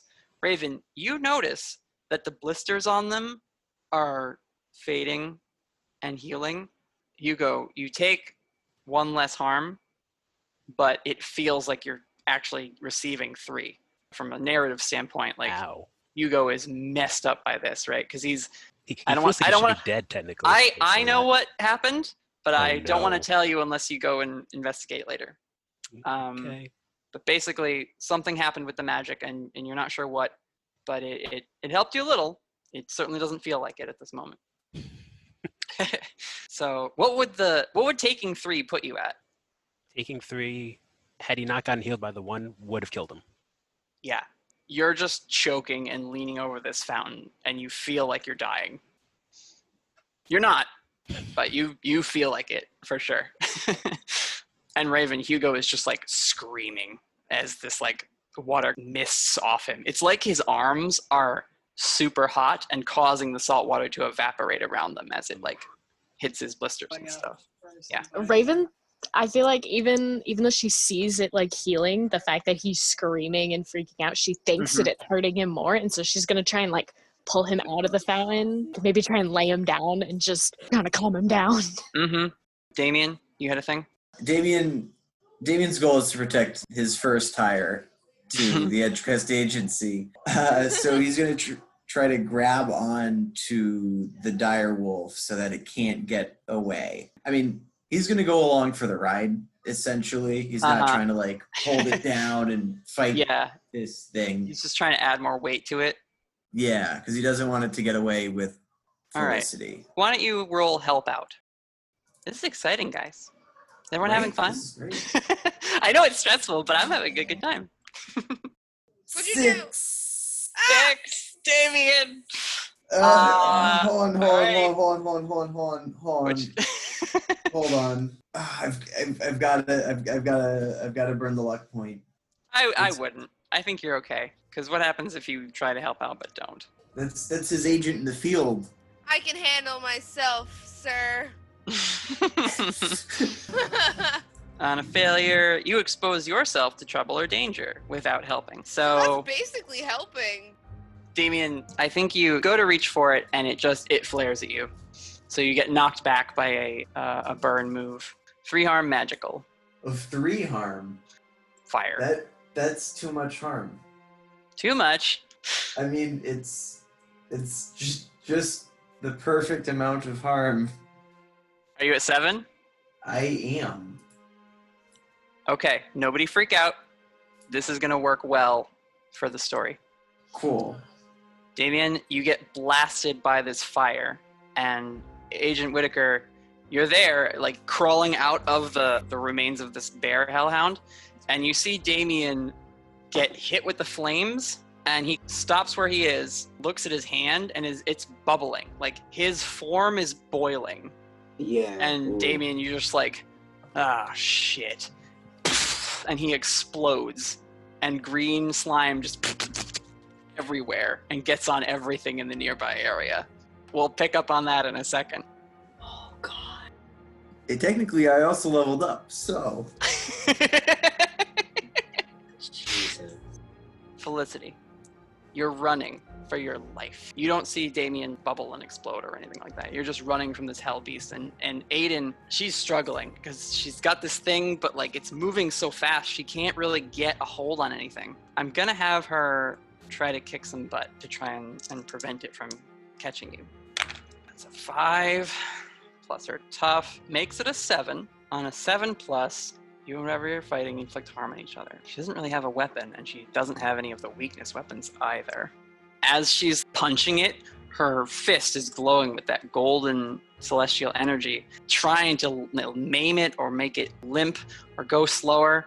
And she punches into it and actually breaks through some of the ribs that have the fire behind it. But when she does, that's another burst of fire. And while it doesn't hurt her as bad, this one does get her because it's 4 harm and it goes through her magical armor. She pulls that hand away and it's smoking and charred and everything, like she stuck it in coals, basically.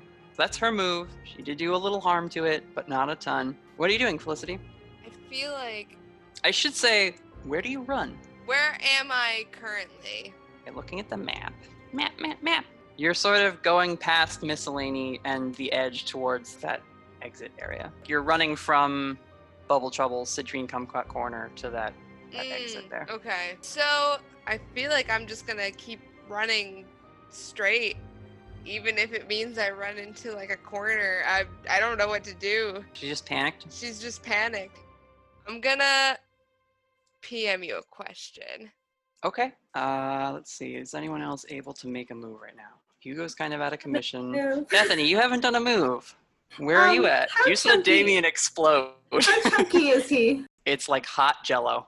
Okay. I run to my mother's store, and there's a window down, so I break the glass, and I grab one of her big, beautiful clay pots that she has, and I grab my jacket, and I try to start, like, scooping with the jacket on my hand so I don't get too hot, molten Damien into my clay pot. And if I successfully do that, I run it over to the granny, and I hold out the pot, and I say, what is good for them? That's bad for them. What's the good things for them? What's gonna help him? When you run over to Miscellany, they're not there. The granny is not just standing there. She put up whatever her barrier was, and she's not like waiting around. Can I get into the store because there's no metal thing down? If you try to, you run up against that salt invisible. I'm not a demon. It stopped Raven too, remember? That's fair. I will say that as you're like running around with this like bucket of Damien, which is a weird sense to say, it's sloshing out, and when it hits the ground, it just kind of like and evaporates. In the bucket, it's slowly smoking and evaporating. It's like it's made of liquid nitrogen, where it's sublimating into a gas. Well, then I'm like, it should be somewhere cold, but it should be somewhere hot, because it's a demon, and that's all I can think about. You can't think of what to do. You're kind of just like scrambling, yeah. I don't know what to do, so I take him into the store that my mom owns, and I take him to the back, and I take him to the kiln. I put him in there to basically put him on ice, I suppose, except it's on heat because it's toasty in there. I go on my phone. I go to the forum that I am still very much a part of, that I still very much have an account on. Yeah. And I look, demon strengths. I don't think it'd be like how to help a demon. It'd be like, I look up demon strengths. And roll to investigate a mystery. Gotta save my boy. That's +2 because I am sharp. That's a 9. That's not bad. Because I'm searching almost the deep web. What is being concealed here and what's going to help him? I don't know if that'll work. I think I'm debating between what sort of creature is it and what sort of creature is it would be the best, because that gives me an overview on Damien. You look up what sort of creature is it. It's like keyword demon, basically. And what you find in this like very panicky first few moments is that demons' forms, they don't decay the way a dead body would.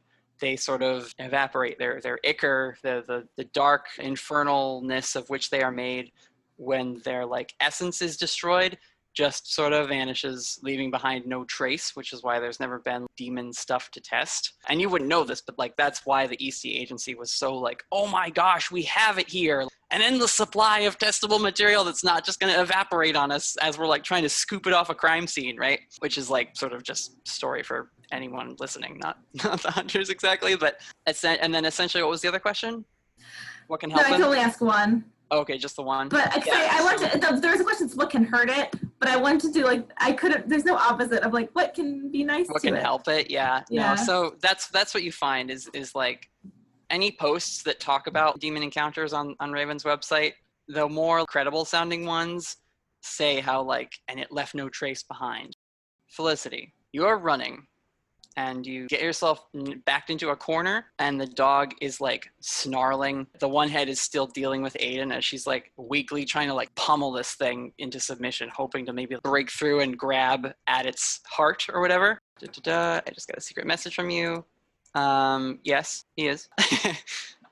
But I will say, as you are backed into the corner, Aiden is like sobbing. She is so terrified for you and feels like she's not doing her job, so tears are streaming down her face and she's just screaming at you like, you have to go, get out of here, freaking out, glowing now with like no hint of trying to conceal what she is. She's trying to draw on as much of her celestial power as she can to defeat this thing. And the dog is, though, the one head that isn't biting her is snarling and like you see flames licking at its mouth and everything like that. And you hear, Felicity Starnbrook, get over here.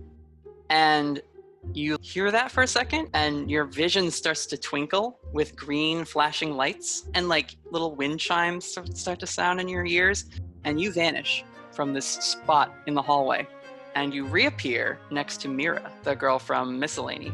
The love of my life! And she pats you on the head, and she says, I don't let demons hurt things that belong to me. Felicity's like, okay. Belong to you, yes, please. You don't have much time to say anything, but Mira winks at you and looks over her shoulder and she says, Granny? And Granny Jones walks towards this thing with her fist clenched and a book open, and she's saying in that like, and it builds and builds and builds, this whispery sounding voice. Aiden can't see what's going on. She's just fighting this thing, and she like sees you disappear, and she's like screaming like, Felicity! Felicity! Like, she doesn't know where you went. And the Hellhound has enough time to turn its one head back, and Granny Jones just and blows as she opens her hand, and salt just blows out of her hand as if by a gust and strikes this thing. And as it strikes it, it's like a desert wind whipping against the form of this Hellhound.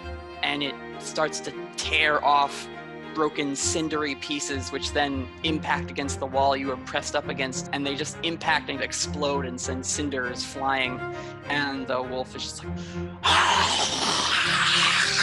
as it's being basically eroded by this wind of salt that Granny Jones is blowing at it. And as it's taken apart bit by bit, the flame in it is also extinguished by this fast-blowing wind. And eventually it is all just sort of swept away, and the embers just sort of explode and little bits drop and extinguish. And Mira just winks at you, and she says, can't let a treasure like you go to waste, my dear. Turns, doesn't stay to chat with you or anything. She offers a hand to Granny Jones, who reaches out, takes it, and they seem to now be leaving the mall, as the fire alarms are still going, and the parts that are burning, and you can hear the fire trucks are arriving. And so Aiden, as she gets up, her golden color fades, and she rushes over to you, and she's like patting you down, like, are you hurt? Are you okay? And she's just a mess, has been crying, is out of breath. For the rest of you, Raven, you're with Hugo, and he has like stopped screaming. He's still kind of like got his arms all like knotted up, right, and held close to himself, but you're able to help him to stand and be like, we got to get out of here. This place is on fire. And so you start making your way towards the exit together. I assume, Agent Whittaker, you escort a distressed Bethany out, or is there more you want to do? Before he does that, he is just like standing over the bits of goo that Bethany didn't get. He lights himself a cigarette and he says, Shame. He leads Bethany out. She's gonna help Hugo up, like arm around the shoulder, and as she's leading Hugo out, she's calling for Bethany. And if she can't see Aiden and Felicity, she's calling out for them too. And Hugo in his dazed state is going to look back at the bags and then just keep moving. Oh, of all your stuff. Oh. I would like to establish that Raven is a backpack gay, and therefore put all of her stuff in her backpack. Because she really bought like ties and like a pair of shoes or something like that, and some it's in the backpack. I don't know about anybody else's stuff. If Hugo's bag is nearby, she'll grab it. They're getting out of there. I'm carrying the pot with me, and I've also got a little cup of glaze with a paintbrush in it. I lied. When Whittaker blew his cigarette, I did the two fingers like this. That's an American way of holding a cigarette. In Europe, they hold it with the thumb and forefinger. Oh, I'd just like to retcon that real quick. Good. For our audio medium. No, that was for you guys. That was for you all. Good. As Whittaker's walking me out, I look up. Is there anything we can do? As you say this, Bethany, you look in your little pot, and the little bit of green goo that's left, it's like the little bit of water left that's just evaporating away. As if it's on like a stovetop, and now the pot is empty. I'm sorry, Bethany. I just shake my head and I leave the group. I go to my car. So you guys all get out of the mall. Bethany, you reconnect with Sophia and your mom. They're like, why have we been there so long? And then, they like see you coming out with these other people who are hurt. My mom's pot, like just holding it in my arms, like. Yeah. And she's like, oh, you shouldn't have gone to go get that. Like, she's thinking like you went to go help and save it for her, right? I broke her window to get it out of there. Yeah. Raven, when you come out, the paramedics, there's an ambulance there, and you can bring Hugo over. Hugo, the burns on your arms are basically healed. You have a couple like blisters that haven't quite gone away. But now mostly, what's your harm at right now? It is currently at, it's back at 4 because he was hurt before this. So it's at 3 because of the effect of that salt water. And mostly that's from the bite wound in your leg. So you get that looked at by the people that are coming, and they quickly bandage it, and they're like, get that checked with us in a minute. This person has smoke inhalation. And so they're dealing with other more like immediate, problems with people that were, you guess, in the hallway where these animals were at first. And maybe they very quickly like passed out from the smoke that was coming off the animals. Aiden and Felicity, you guys emerged together, and she's just very protectively got her hand around you and like looking for everyone else, afraid that maybe while you two were off, something else happened. Do you all reconvene in the parking lot, or? I'd like to find everybody. As soon as the paramedics walk away from Hugo, because Raven's standing right near him, as soon as there's like no one directly looking at them, she's going to look at Hugo and be like, do you want to get out of here? Come on, I'll drive you home or to the hospital, whichever. I'm good. Let's just get out of here. I have a first aid kit in my truck. Yeah, you guys could all go to Aiden Whittaker's car. Yeah. I'll go to the shoulder, support him, and just get him back and like kind of reconvene back to the cars. I'm going to go find wherever everybody else is. While Aiden has her like arm protectively around you, you're actually like holding her hand and like directing where you're actually going because she's so just. Yeah, I've taken absolutely zero harm, so I'm fine. I know, but she is still I'm helping terrified her. for you, like, and she's soaking wet because when she was in the thing, so like her sleeves are all still dripping, her hair's kind of wet on one side. It's like one of those things where like I want her to think that she's helping me, but really I'm helping her. Exactly. So as you're all standing around the car, Whittaker, you're bandaging Hugo's leg, and you all take a minute. Aiden sits cross-legged on the ground. She's running her hand actually over one of the patches on her pants, like over and over again, just sort of like as a nervous gesture. So she's kind of checked out for a minute. She's like trying to recollect herself. But the rest of you all notice you're down one person from your little monster hunting group. Hey, guys, where's Damien? And sort of a sad emptiness fills that space as the people who saw it happen recall Damien boiling and just. Raven just has like silent tears. Oh. She was crying when Hugo was screaming, and then she saw Damien explode, and so she had collected herself a little bit. And as soon as Felicity says that, she's just like silent tears. She can't say anything. Bethany at that takes a really deep breath, and she looks at you, Aiden. She says, "Is it all right if I go wait in my car?" Are you okay? Did you get hurt? I want to be in my car for a little while. Don't leave without checking with us. That makes sense, right? She kind of like looks right at everybody else like for approval. So Bethany goes and takes a minute alone. The rest of you sit around and sort of offer help to Whittaker as he's like, I need scissors for cut the bandages, that sort of stuff, dealing with Hugo's bite wound. Damien. You arrive in the place apart. The howling, whipping winds that scratch at your skin and never let you feel really clean. There's always like dust on your tongue, and it's awful. Damien, you wake up on your back and sit up. Are you in your human form or your slime form? I'm gonna let you decide that. Probably would have gone, woken up in human form and then just reverted to slime. So you kind of sit up and you're like, oh no. And as you just sort of exhale, it melts into your green jelly form. Yeah. You are on the shores of Leviathan's lair. Still that sandy wind, but there is a lake.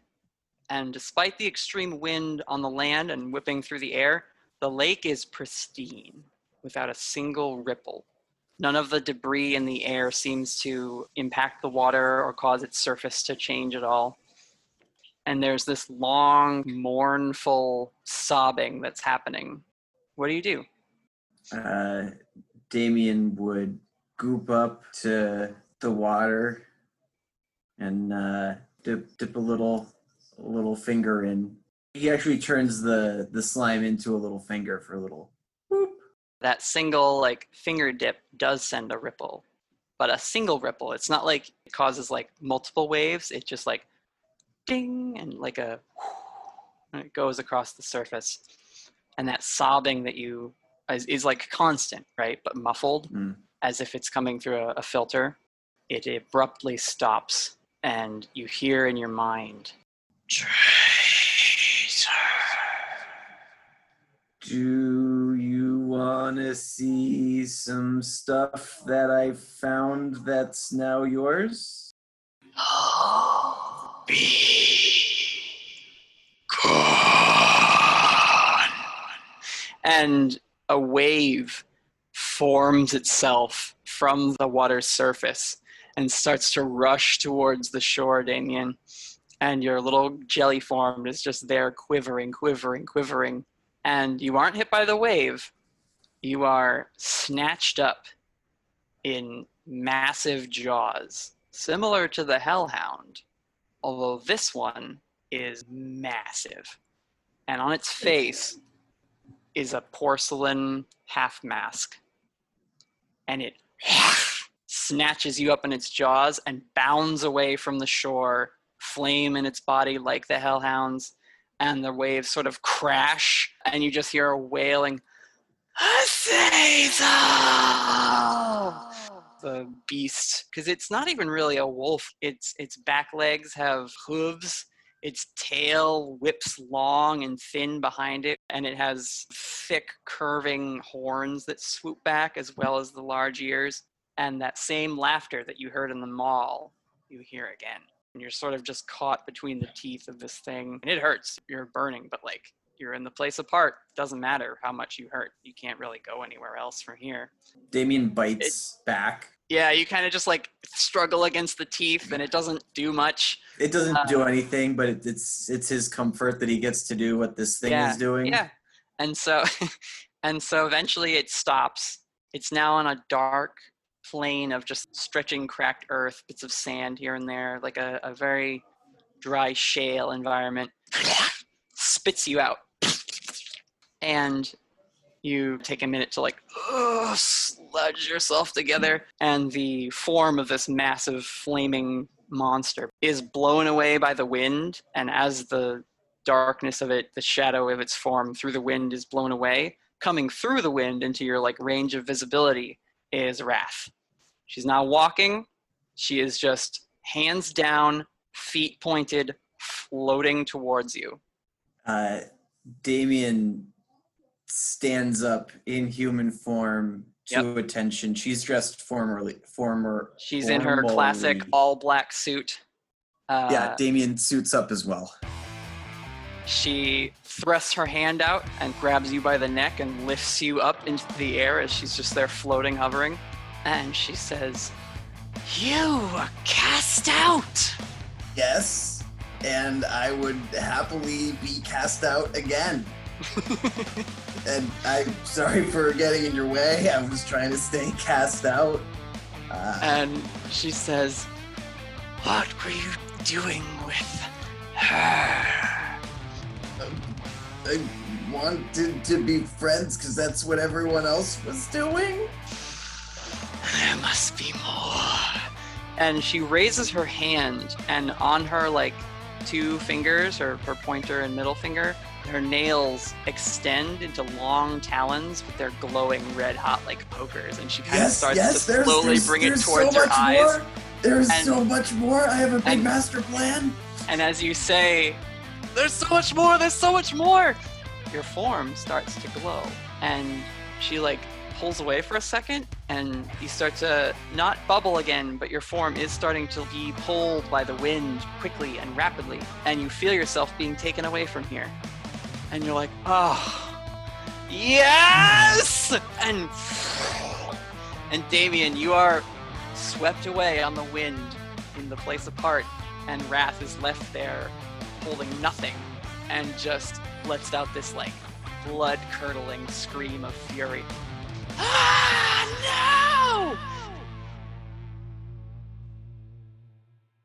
no! Damien, when you reappear, you are in a summoning circle in Aiden Brightwood's apartment.